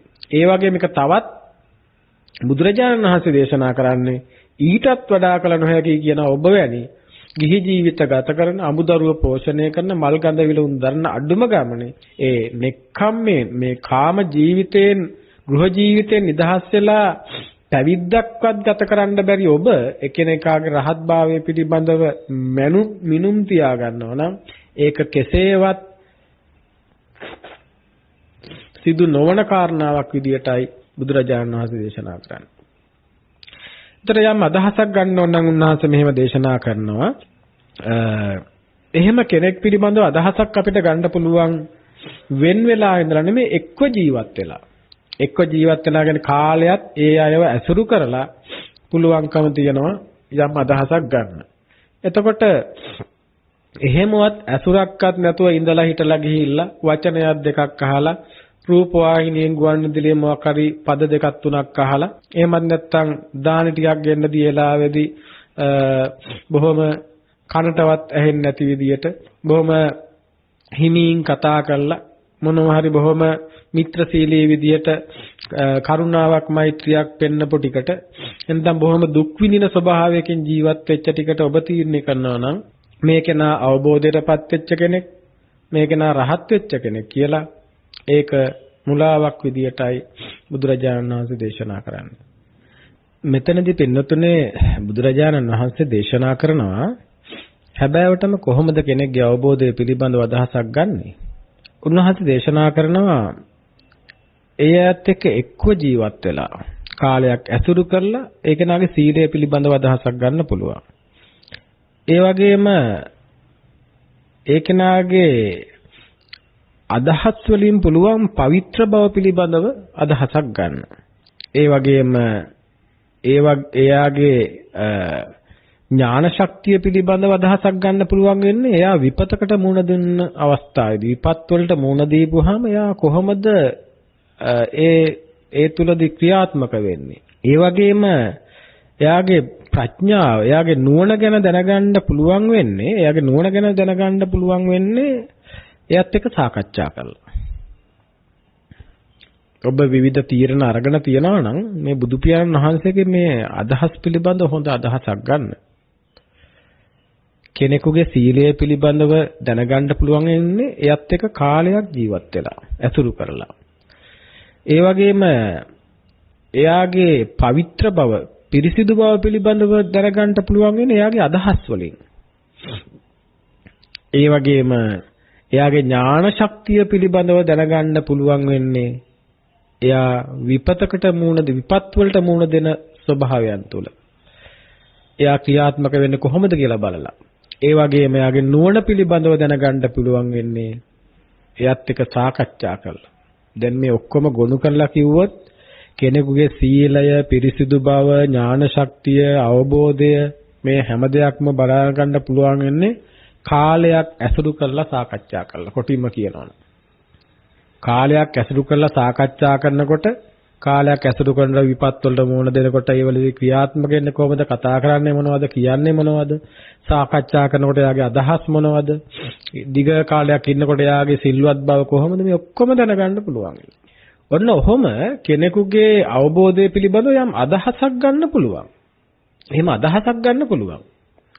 නමුත් ඒ අදහසක් ගන්න පුළුවන් වෙන්නේ කාටද කියන එකත් බුදුරජාණන් වහන්සේ දේශනා කරන මේක නිකන් සරල කතාවක් නෙමෙයි.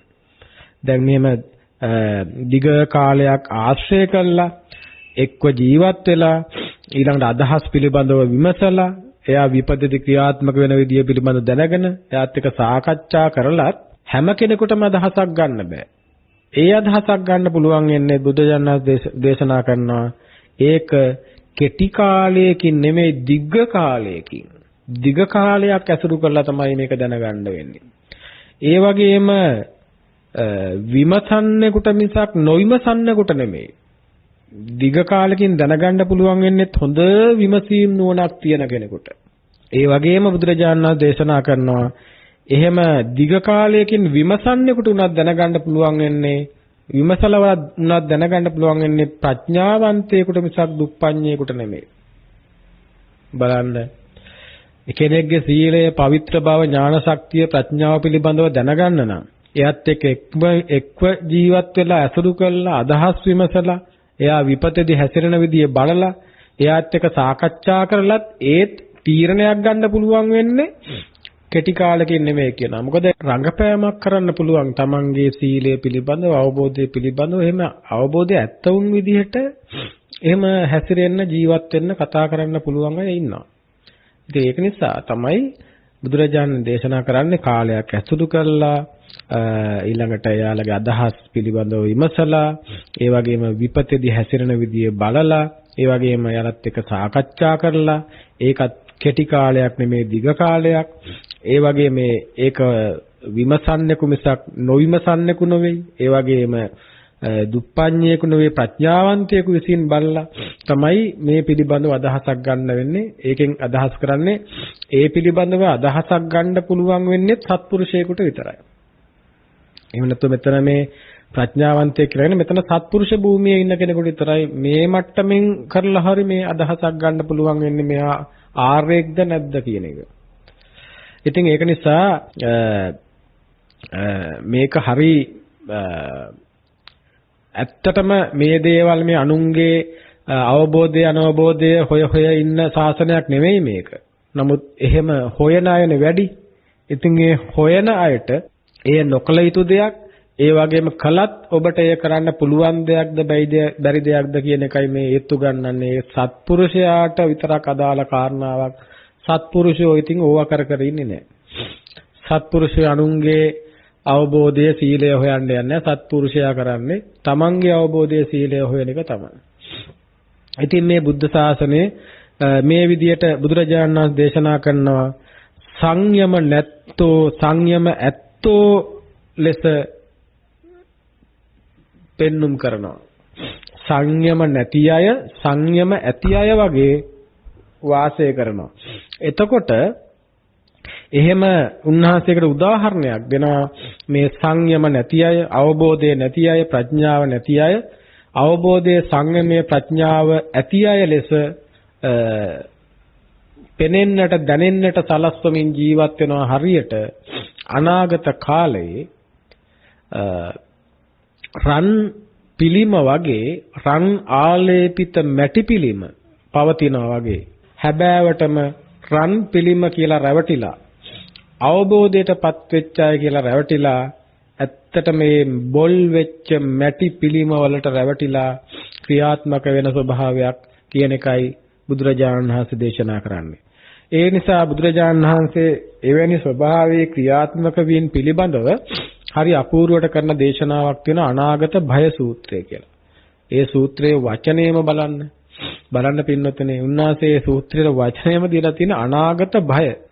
එතකොට අද වෙනකොට මේ කාලේ හොඳට ඒ බුදු පියාණන් වහන්සේ මේ කාලේ දැකලා මේ දේශනය කළා වගේ මේ අනාගත භය සූත්‍රයේදී බුදුරජාණන් වහන්සේ කරුණු පහක් පිළිබඳව දේශනා කරන මතු කාලයේහි මතු කාලයේ මතු අනාගතයේ බය පහක් උපදිනවායි කියලා.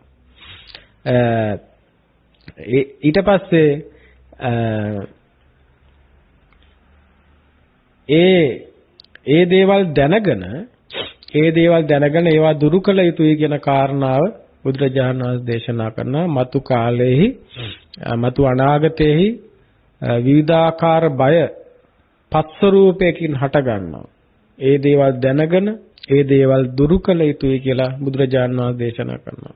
මෙතන උන්වහන්සේ කඩු ගන්න, පොළු ගන්න, ගහන්න, මරන්න, කොටන්න, චෝදනා කරන්න නැත්තම් එහෙම එකක් දේශනා කරන්නේ. ඒ දේවල් දුරු කළ යුතුයි කියලා තමයි උන්වහන්සේ දේශනා කරන්නේ. මොකද්ද මේ මතු කාලේ නැත්තම් ඒක මතු කාලේ එදා කියපු මතු කාලේ අද වර්තමානයට ගලප ගන්න පුළුවන්. උන්වහන්සේ දේශනා කරන අනාගත පහ තමයි අනාගත බය පහ තමයි බොහෝ දෙනෙක් මේ චීවරෙහි සිවුරෙහි සුන්දරත්වයේ කැමති වෙලා ඒ අය පාංශුකූලික බව හිස් කරනවා. සිවුරේ සුන්දරත්වයට කැමති වෙනවා. විවිධාකාර දිලිසෙන රන්වන් පැහැරන් කෙන්දෙන් ගොතපු චීවරයට කැමති වෙනවා. දිලිසි බැබලෙන සිවුරු වලට කැමති වෙනවා. ලක්ෂ ගණන්, දහස් ගණන් වටිනා කියන අර කසී සලු වගේ බොහෝම වටිනා කියන චීවර කැමති වෙනවා.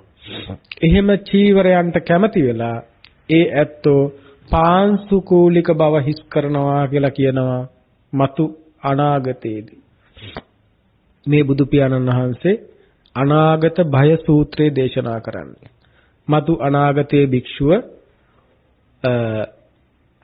වටිනා කියන බොහෝ විවිධාකාර වශයෙන් මනරම් වූ විවිධාකාර වශයෙන් සුන්දර වූ සිවුරෙහි සුන්දරත්වය නානා විචිත්‍ර වූ වටිනාකම් ඇති රන්වන් ආකාරයේ දිලිසි බැබලෙන ආකාරයේ චීවර කැමැත්තෙන් පාංශුකූලික බව හිස් කරනවා කියලා. පාංශුකූලික චීවර දරන බව හිස් කරනවා කියලා බුදු පියාණන් වහන්සේ දේශනා කරනවා.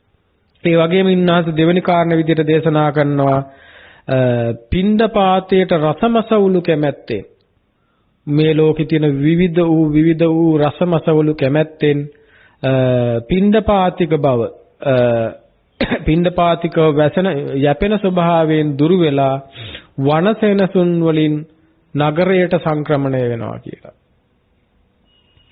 පිණ්ඩපාතයට කැමැත්තෙන්.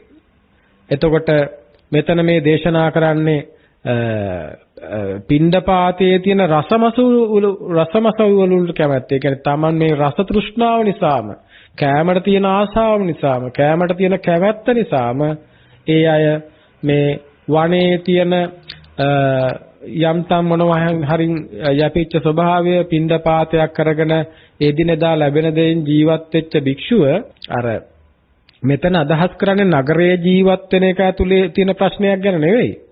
මෙතන ජීවත් කරන්නේ පිණ්ඩපාතයට, ආහාරයට, රසයට ගිජු වෙලා, ගොදුරු වෙලා. ඒ රසයට ගොදුරු වීමේ ප්‍රතිඵලයක් විදිහට ඒ පිණ්ඩපාතික බව හිස් කරනවා කියනවා. පිණ්ඩපාතික භවෙන් ඈත් වෙලා ඒ අය බොහොම ජනාකීර්ණ ස්වභාවයන් තුල ජීවත් වෙන්න උත්සාහ කරනවා කියනවා. ඊළඟට උන්වහන්සේ දේශනා කරනවා ඒ කියන්නේ වනසෙන්නසුන් වලට කැමති වෙලා ඒ අය වෘක්ෂ මූලික බව හිස් කරනවා කියලා කියනවා. වනසෙන්නසුන් මහා සෙනසුන් වලට කැමති වෙලා, මහා සේනාසන වලට කැමති වෙලා ඒ වෘක්ෂ මූලික බව, මහා විහාර, මහා මන්දිර, මහා විවිධාකාර වශයෙන් විශාල වෙහෙර විහාරයන්ට කැමති වෙනවා. මහා අක්කර 100,000 ගණන් වල මහා වෙහෙර ඉදි කරගෙන, විහාර ඉදි කරගෙන, මහා විහාර කර්මාන්ත සිද්ධ කරමින් ඒ සමහර විහාර ආරාම කර්මාන්ත පුරයන් වගේ කරගෙන ඒ දේවල් ව්‍යාපෘති වගේ සිද්ධ කරගෙන, ඒවා වැඩබිම් වගේ සිද්ධ කරගෙන, ඒවා තුළ විවිධ ව්‍යාපෘති ක්‍රියාත්මක කරමින් ක්‍රියාත්මක වෙන ස්වභාවයක් මතු අනාගතයේදී සිද්ධ වෙනවා කියනවා. ඒ ආරාම භූමි වැඩබිම් වගේ, ඒවා විවිධ ව්‍යාපෘති වගේ, ඒවා කලමනාකරුවන් විදිහින් කලමනාකරණය කරන දේවල් වගේ, ඒවා නඩත්තු කරන්න බොහෝ කොට ධනය අවශ්‍ය වෙනවා. ඒ වෙනුවෙන් බොහෝ කැපකිරීම සිද්ධ වෙනවා. නිවන් මඟ වැඩන එක පැත්තකට කරලා අර මහා ආරාම නඩත්තු කරන්න අක්කර ගණන් වල ඉදිකල මහා විහාර නඩත්තු කරන්න ඒ ඇයට සිද්ධ වෙනවා. ඒ නිසා බුදුරජාණන් වහන්සේ දේශනා කරන මේ මහසෙනසුන් කැමති වෙලා ඒ අය වෘක්ෂ මූලික බව පිළිකෙව් කරනවා කියන කාරණාව. ඊළඟට තවත් භයානක කාරණාවක් උන්වහන්සේ දේශනා කරනවා. ඒ තමයි භික්ෂූන් භික්ෂුණීන් සිල් මාතාවන් එකම ආරාමයක වාසය කළා ශික්ෂාවන් හැර ක්‍රියාත්මක වෙනවා කියලා. මේක මහා භයානක තත්වයක්. එය විනයෙන් අකප තත්වයක්. ඒ කියන්නේ භික්ෂුන් වහන්සේලාත් භික්ෂුණීන් වහන්සේලාත් සිල් මාතාවනුත් මේ හැමෝම එකම ආරාමේ ජීවත් වෙනවා. එහෙම එකම ආරාමේ මේ සියලු දෙනාට ජීවත් වෙන්න පුළුවන් ස්වභාවයක් නැති බවයි. ඒ අනාගතයේ එහෙම වුණොත් ඒක අනාගත භයක් කියලයි බුදුරජාණන් වහන්සේ දේශනා කරන්නේ. එතකොට එහි තියෙන භයානක බව බුදුවරු දැකපු නිසා, එහි තියෙන ශාසනයට තියෙන හානිකර බව, එහි තියෙන ප්‍රතිපදාවට තියෙන හානිකර බව දකින නිසා අනාගත බය සූත්‍රයේ බුදුරජාණන් වහන්සේ දේශනා කරන භික්ෂූන් භික්ෂුණීන් සික්ඛමාතාවන් ආදී මේ ඇත්තෝ එකම අරමක ජීවත් වෙනවා. ඒ වගේම ආරාමිකයන් සමනුද්දේශකයන් එක්ව වාසය කළා රැස් කළා පරිභෝජනය කරනවා. මේ විදියට ශ්‍රමණ බව කැමැත්තෙන් ඉන්න අය මේ ආරාමිකයෝ මේ අය එකතු වෙලා එකතැන රැස් කර පරිභෝජනය කරන ස්වභාවයක් අනාගතයේදී ඇති වෙනවා. මේ අනාගත බය පහක් විදියට උන්වහන්සේ දේශනා කරන්නේ. මොනවද මේ අනාගත බය පහ? සිවුරේ සුන්දරත්වයට කැමති වෙලා පාංශුකූලික බව හිස් කරනවා. ඒ වගේම පින්දපාතයේ තියෙන රසමස උළු වලට කැමැත්තෙන් වනසෙනසුන් වලින් නගරයට සංක්‍රමණය වෙනවා. මහසෙනසුන් කැමැත්තෙන් වෘක්ෂමූලික බව හිස් කරනවා. භික්ෂු භික්ෂුණී ශික්ඛමාතා ආදී විදියට මේ හැමෝම එකතැන වාසය කරනවා. ඒ වගේම ආරාමිකයන් සමනුද්දේශකයන් එක්ක වාසය කරමින් ඒ අය රැස්කොට පරිභෝජනය කරන ස්වභාවයකටපත් වෙනවා. ඉතින් මේ වගේ මහා අනාගත භයක් මේ ශාසනය සම්මුති ශාසනයේ විනාශයට අනාගතයේ මේ ලෝකයේ තුල පහළ වෙනවා කියන කාරණාව බුදුරජාණන් වහන්සේ දේශනා කරනවා. ඒ නිසා එවැනි ස්වභාවයක් තුල ඒ කාලවලදී උන්වහන්සේ ලෝකයේ බුදුවරු පහළ විය හැකි ස්වභාවය පිළිබඳව දේශනා කරනවා. එක බුද්ධ ශාසනයක් පවතින කාලයකට නැවත බුදුවරු පහළ වෙන්න බැරි බව දේශනා කරනවා. උන්වහන්සේ මජ්ක්‍ධිම නිකායේ බහුධාතුක සූත්‍රය දේශනා කරනවා. එක් ලෝක ධාතුවක සම්මා සම්බුදු රජාණන් වහන්සේලා දෙනමක් එකවර පහළ වෙන්නේ නැහැ කියලා. මජ්ක්‍ධිම නිකායේ බහුධාතුක සූත්‍රයේ දේශනා කරනවා. එක් ලෝක ධාතුවක එක සම්බුද්ධ ශාසනයක් පවතින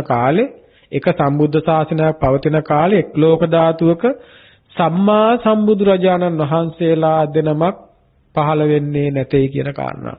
එහෙනම් බුද්ධ ශාසනයක් පවතින කාලයක තවත් සම්මා සම්බුදු රජාණන් වහන්සේ නමක් පහළ වෙන්න පුළුවන්ද? බැහැ. එහෙනම් බුදුරජාණන් වහන්සේලාගේ ශාසනයක් තියෙන කාලයක ඒ බුදුරජාණන් වහන්සේගේ ධර්මය ඇහෙන කාලයක තවත් බුදු කෙනෙක් පහළ වෙන්න පුළුවන් කමක් නැහැ. ඒ වගේම උන්වහන්සේ දේශනා කරනවා කිසිම විටක ස්ත්‍රී කෙනෙක් සම්මා සම්බුද්ධත්වයට පත් වෙන්න පුළුවන් කමක් නැහැ. ඒක ලෝක ධර්මතාවක්, ඒක විශ්ව ධර්මතාවක්, ඒක විශ්ව න්‍යායක්. ඒ ස්වභාවයට පත් වෙන්න කිසිම හේතුවක් නැtei කියන කාරණා බුදු නුවණෙන් දැකලා මේ සියලු ලෝක ස්වභාවයේ යථාර්ථය දැනගෙන බුදුරජාණන් වහන්සේ දේශනා කරන්නේ කිසිම විටක ස්ත්‍රී ස්වභාවයක් තුල සම්මා සම්බුද්ධත්වයට පත් වෙන්න පුළුවන් ස්වභාවයක් නැtei කියන එක. ඒතර මේ දේශනා කරන්නේ අපේ පුජ්‍යලික අදහස් නෙවෙයි. බුදුරජාණන් වහන්සේගේ බුද්ධ දේශනය. ඒතර ඔබ බුද්ධ ශාසනය තුල නම් හික්මෙන්නේ ඒ දේශනයට අනුව බුදු පියාණන් වහන්සේ මේ පෙන්වා දෙන දේවල්, උන්වහන්සේගේ මේ අදහස, උන්වහන්සේ මේ දේවල් දැකලා අනාගතයේ මේක බයක් විදියට දකින්න කියන ස්වභාවය පිළිබඳව යම් අදහසක් ගන්නට අවශ්‍ය කරනවා. ඒ වගේම සමහර ධර්මදේශනා ස්වභාවය පිළිබඳවත් උන්වහන්සේ දේශනා කරන ගීතස්වර සූත්‍රයේ උන්වහන්සේ දේශනා කරනවා මේ ධර්ම දේශනා කිරීම සරභඤ්ඤ ස්වරයෙන් මිසක් සප්තස්වරයෙන් ධර්මයේ දේශනා කරන්නට එපා කියන දේශනය. ගීතස්වරයෙන් ධර්ම දේශනා කරන්නට එපා කියනවා. එහෙම දේශනා කරන්න ගියාම තමනුත් ඒ ස්වරයට ඇලෙනවා කියනවා. අනුනුත් ඒ ස්වරයට ඇලෙනවා කියනවා.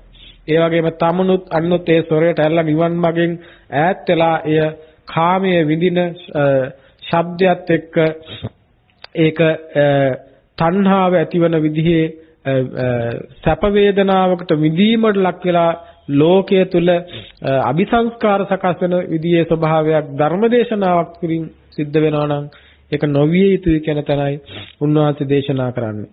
ඒ වගේ උන්වහන්සේ හරි අපූර්ව කතාවක් දේශනා කරනවා ආනි කියන සූත්‍රයේ උන්වහන්සේ දේශනා කරන මතු කාලයේහි ගැඹුරු අරුත් ඇති ගැඹුරු අදහස් ඇති මේ තථාගත දේශනයට සිත් නොවලවයි. මතු කාලයේ මිනිස්සු ගැඹුරු අර්ථ මේ ලෝකෝත්තර අර්ථ තියෙන ගැඹුරු අරුත් තියෙන ධර්මයට අහන්න සිත එලවන්නේ නැහැ. ඒ වෙනුවට ඒගොල්ලෝ මොකද්ද කරන්නේ? කවීන් විසින් හදපු කවීන් විසින් නිපදවන ලද විසිතුරු අර්ථ ඇති විසිතුරු අදහස් ඇති අන්‍ය ආගමික අන්‍ය ශාසනික සව්වන් විසින් දේශනා කරන දේ අසන්නට කැමති වෙනවා. බලන්නකෝ මොනතරම් දේවල්ද කියලා. දැන් අද වෙනකොට සමහර වෙලාවට ස්වාමින්වහන්සේලා විතරක් නෙමෙයි අන්‍ය ආගමික පින්නතුනුත් ධර්මදේශනා ධර්මයේ වගේ ඒවා ධර්මදේශනා නාමයෙන් සිද්ධ කරන අවස්ථා දකින්නට තියෙනවා. ඒතර බුදුරජාණන් වහන්සේ දේශනා කරන්නේ මතු කාලයේහි මේ ගැඹුරු අර්ථ ලෝකෝත්තර අර්ථ තියෙන ධර්මය අහන්නට කැමති වෙන්නේ නැහැ.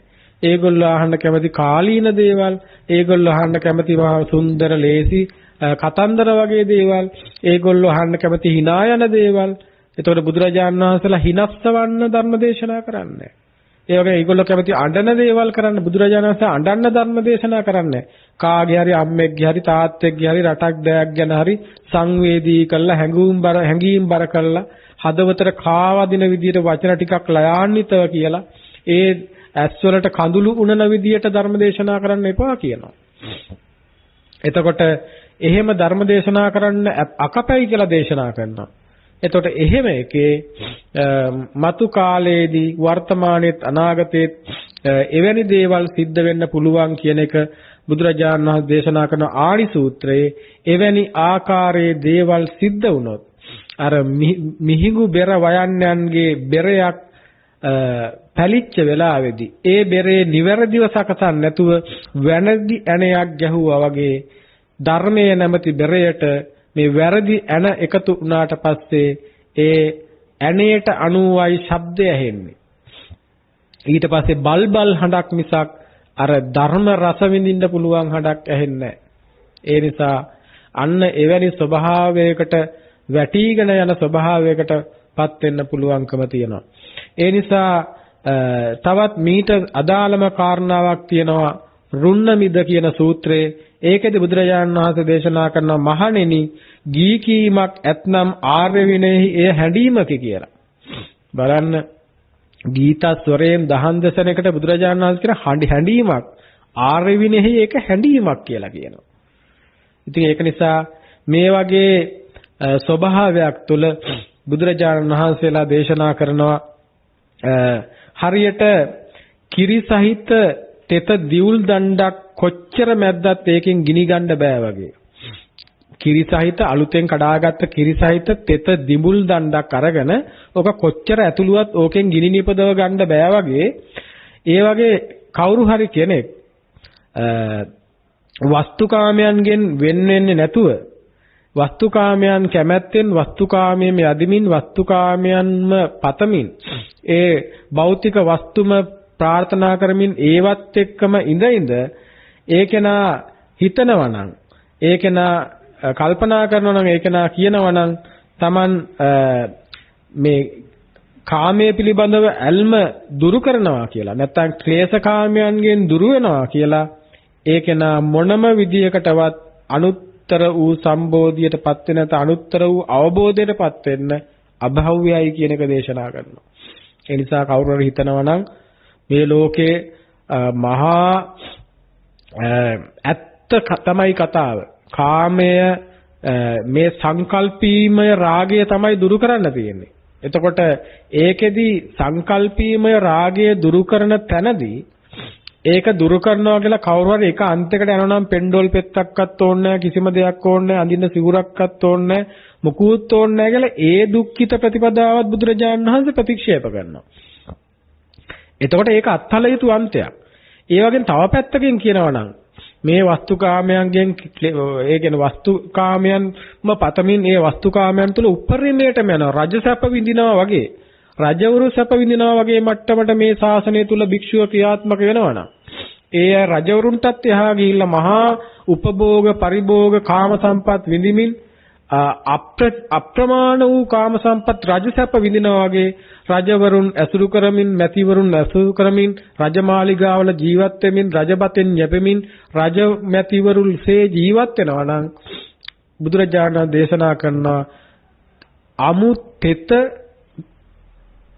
අමු දියේහි බහන ලද තෙත දිඹුල් දණ්ඩක් කොච්චර ඇතුල්ලුවත් ඒ දිඹුල් දණ්ඩෙන් ගිනි නිපදවන්න බෑ වගේ මේ වස්තුකාමයන්ගෙන් අන්තයට ගිය මේ භික්ෂුව කිසිම විටක ක්ලේශකාමයන්ගෙන් නිදහස් වෙන්නේ නැහැ. ඒ කෙනාට අනුත්තර වූ අවබෝධයටපත් වෙන්න පුළුවන්කමක් නැතේ කියන කාරණාව බුදුරජාණන් වහන්සේ දේශනා කරනවා. ඒ නිසා මේ බුද්ධ ශාසනයේ දුක් විඳිනවා කියලා දුකම විඳගෙන හිඟා කන මට්ටමට ආර්ය විනයෙහි පවතින ඒ පින්ඩපාතික බව නැමැති උතුම් සිඟා කෑමට එහා ගිහිල්ලා ඒ මහා පීඩාකාරී දුක්සහගත වූ අන්තයක ජීවත් වීම තුළින් අවබෝධයටපත් වෙන එකකුත් නෙමෙයි. ඒ වගේම රජවරු සිටුවරු වගේ මහා මාලිගාවල දේශපාලනික සම්බන්ධකම් සමග දේශපාලනය සිදු කරමින් ඒ තුල ක්‍රියාත්මක වෙනින් සිදුවන ස්වභාවයක් තුල ඒ කාම භෝගී ජීවිත කම්සප විඳිමින් දැඩි ලෙස එවැනි ස්වභාවයක් තුල අවබෝධයටපත් වෙන එකකුත් නෙමෙයි. ඒ අන්ත දෙකෙන් නිදහස් වෙලා ඒවා අන්ත බව දැනගෙන ඒ වගේ අර දිඹුල් අමුත්තේත දිඹුල් දඬු වගේ වුණොත් මේ අවබෝධයටපත් වෙන්න බැරි ස්වභාවය තුල දැඩි ලෙස දුක් විඳින්නෙත් නැතුව දැඩි ලෙස මහා සපවත් මහා කාමභෝගී ජීවිත ගත කරන්නෙත් නැතුව එවැනි ස්වභාවයක් තුල කවුරු හරි හිතනවා නම් ක්ලේශකාමයේ දුරු කරන්න පුළුවන් දුරු වෙනවා කියලා බුදුරජාණන් වහන්සේ මෙතන මේ සිහිපත් කරන්නේ එය එසේ වෙන්නේ නැහැ හරියට දිඹුල් දණ්ඩෙන් තෙත දිඹුල් දණ්ඩෙන් ගිනි නිපදවන්න බෑ වගේ කියලා. ඒ නිසා එවැනි ස්වභාවයක් තුල යථාර්ථය දැනගෙන මේ අන්ත වලින් නිදහස් වෙලා දෘෂ්ටි වලින් නිදහස් වෙලා මධ්‍යයට පැමිණිලා මධ්‍යයේ පවතින යථාර්ථය දැනගෙන සත්‍ය දැනගෙන ඒ මොහොතේ ප්‍රත්‍යুৎපන්නව සමුදේවන මේ වර්තමාන මොහොත වර්තමාන ක්ෂණය හැබෑවටම එහි ශුන්්‍යතාවයක් හෝ යථාර්ථයක් හෝ අනිත්‍යභාවයක් හෝ දකින්න නම් වර්තමාන මොහොතටම සිහිය පවත්වන්න වෙනවා. එතකොට වර්තමාන මොහොතට සිහිය පවත්වද්දී අන්තවලින් මේ ද්විත්වයෙන් මිදිච්ච කෙනා, ද්වතාවයෙන් මිදිච්ච කෙනා, මේ ද්විද වූ ලෝකේ නිදහස් වෙච්ච කෙනා එයා ඒකේ නිදහස් වෙලා මෙතෙන්ට එනවා නෙමෙයි හැබෑවටම වර්තමානයේ නැමැති මුලාවේ වර්තමානයේ නැමැති ප්‍රෝඩාවේ වර්තමානයේ නැමැති බොරුවේ වර්තමානයේ නැමැති මේ ෂණයක් සණයක් පාසා ඉපද මෙරි යන තමන්ගේ ෂණයක් පාසා ඉපිදි මෙරි යන තමන් ලෙසගත් මේ ස්වභාවයේ යථාර්ථය දකිනකොට මෙයා අන්ත දෙකෙන්ම ගැලවෙලා යනවා. සාපේක්ෂ භාවයෙන් ගැලවෙලා නිර්පේක්ෂ වෙනවා. අන්ත දෙකෙන් ගැලවෙලා මධ්‍යම ප්‍රතිපදාවට වැටෙනවා. ඔන්න යා මධ්‍යම ප්‍රතිපදාවට ප්‍රවාහයට වැටෙනවා. ආරෂ්ඨාංග මාර්ගයට වැටෙනවා. සම්මාදිට්ඨියට වැටෙනවා. අන්නේ එසේ වැටෙමින් මේ බුද්ධ ශාසනය පූර්ණ කිරීම උදෙසා ක්‍රියාත්මක වෙනවා.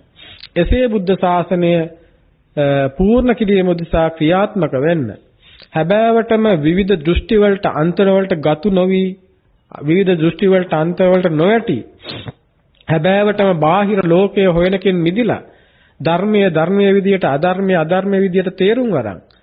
ඒ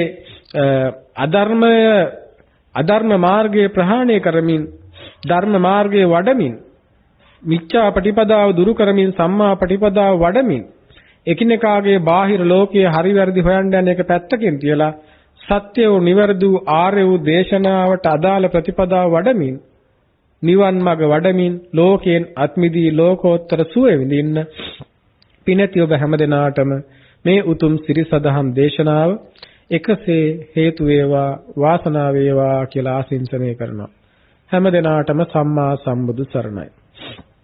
ආකාසට්ඨා ච බුම්මට්ඨා දේවා නාග මහිද්దికා පුඤ්ඤන්තං අනුමෝදිත්වා චිරන් රක්칸තු ශාසනං චිරන් රක්칸තු දේශනං චිරන් රක්칸තු ත්වං සදාති.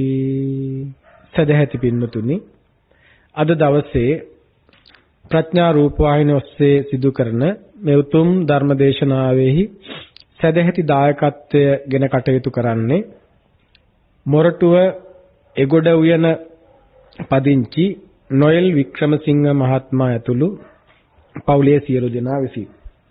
නොයල් වික්‍රමසිංහ පින්නති මහත්මයාණන් අද දවසේ කැමති වුණා, බලාපොරොත්තු වුණා මේ ලෝකයේ පුරාම විසිරී සිටින බොහෝ දෙවියෝ මිනිස්යෝ දහම් පිපාසයෙන් පසු වෙනවා, සද්ධර්ම පිපාසයෙන් පසු වෙනවා, ධර්මයේ අධර්මයේ තෝර බේර ගන්න බැරුව පසු වෙනවා, සම්මා ප්‍රතිපදාව මිච්ඡා ප්‍රතිපදාව හොයා ගන්න බැරුව පසු වෙනවා. ඒ පින්නතුන්ට නිවැරදි සත්පුරුෂ මාර්ගයක් කියලා දෙන්න ඕනේ. ඒ පින්නතුන් මේ බුද්ධ ශාසනය තුළ මේ මොහොතේ ඵල ලබා ගන්නට අවශ්‍ය කරන දහමක් දෙන්නට ඕනේ කියන හැඟීමෙන් මේ උතුම් ධර්ම දේශනාව ධර්ම දානයක් විදියට සිදු කරන්නට බලාපොරොත්තු වෙනවා. ඒ නිසා ඒ පින්වත් නොයල් වික්‍රමසිංහ මහත්මයා බලාපොරොත්තු වෙනවා 2021 දෙසැම්බර් මාස 11 වන දිනට පරලෝ සැපත් මොරටුව එගොඩ උයන පදිංචිව සිටි විශ්‍රාමික පරිපාලන නිලධාරී ලයනල් වික්‍රමසිංහ සෙනෙහබර පියාණන්ගේ ගුණානුස්මරණය කිරීම මූලික කොටගෙන මෙම උතුම් ධර්ම දේශනාව සිදු කරන්න. ඒ වගේම වසර 5කට පෙර මිය පරලොව ගිය බීඑට්රිස් වික්‍රමසිංහ ගුරුමෑණියන්ගේ ගුණානුස්මරණය සිදු කරමින් එතුමියටත් පුණ්‍යානුමෝදනා සිද්ධ කරන්නටත් ඒ වගේම ධර්ම ශ්‍රවණය කළ සියලු දෙනාට සත්‍ය අවබෝධය පිණිසත් මේ උතුම් ධර්ම දේශනාව සිද්ධ කරනවා. ඒ නිසා අද දවසේ මේ සිදු කළ උතුම් වූ ධර්ම දානමය පිණින් මේ සිදු කළ උතුම් ධර්ම ඖෂධ පුණ්‍ය පූජාවෙන් මේ සිදු කළ උතුම් ධර්ම රත්නය බෙදා දීමෙන් ජනිත වූ සෑම පුණ්‍ය ශක්තියක්ම ඒ එගොඩ උයනේ පදිංචි නොයල් වික්‍රමසිංහ පිනති මහත්මයා ප්‍රමුඛ පවුලේ සියලුම දෙනාටත් එතුමාට සහසම්බන්ධව එතුමාගේ බලාපොරොත්තු වෙතු මේ ධර්ම ශ්‍රවණය කරපු සියලු පින්නතුන්ටත් මේ සියලු පුණ්‍ය ශක්තිය එකසේ හේතු වාසනාව වීම තුළින් ඒ සියලු දෙනාට අගුණ දුර්වලකම් දුරු වේවා, සම්මා ප්‍රතිපදාවට ප්‍රවිෂ්ඨ වෙන්න අවශ්‍ය කරන සම්මා ඥානයන් පහළවන්ට අවශ්‍ය කරන සත්‍ය අවබෝධයට අවශ්‍ය කරන සම්මා දිට්ඨියට අවශ්‍ය කරන ගුණධර්ම වැඩිලා, ගුණධර්ම රැකිලා, ඒ දියුණු වෙලා ඒ ඵලදායි ලෙස බුද්ධ ශාසනය තුල ආයෝජනය කරගෙන බුද්ධ ශාසනයෙන් ඵල නෙලාගෙන මේ බුද්ධ ශාසනය තුල අවශ්‍ය කරන ප්‍රඥා ලෝකය පහළ කරගන්නට හැමදෙනාටම මේ උතුම් ශක්තිය එකසේ පාරමී බලයක් වේවා කියලා ආසින්තනය කරනවා. ඒ වගේම නොයල් වික්‍රමසිංහ පිනති මහත්මයාගේ නමින් මිය පරලොව ගිය ඒ විශ්‍රාමික පරිපාලන නිලධාරී ලයනල් වික්‍රමසිංහ පින්වත් පියාණන්ටත් ඒ වගේම බීඑට්රිස් වික්‍රමසිංහ පින්නති ගුණමෑණියන්ටත් ඇතුළු සියලු සහලේ පරම්පරාගත ඥාතීන්ට මේ පින් අනුමෝදන් වේවා. ඒ ඇත්තන් සසරගත වැරද්දකින් දුකටපත් වෙලා ඉන්නවා නම් ඒ දුකින් අත් මිදේවා, උතුම් වූ නිවනින් සැනසේවා කියන අදහසින් ඒ සියලු ඥාතීන්ටත් පුණ්‍යානුමෝදනා සිද්ධ කරනවා. හොඳයි, හැම දිනාටම සම්මා සම්බුදු සරණයි. දස බල බුදුන් නම් සෙල් මුදුනතින් මතු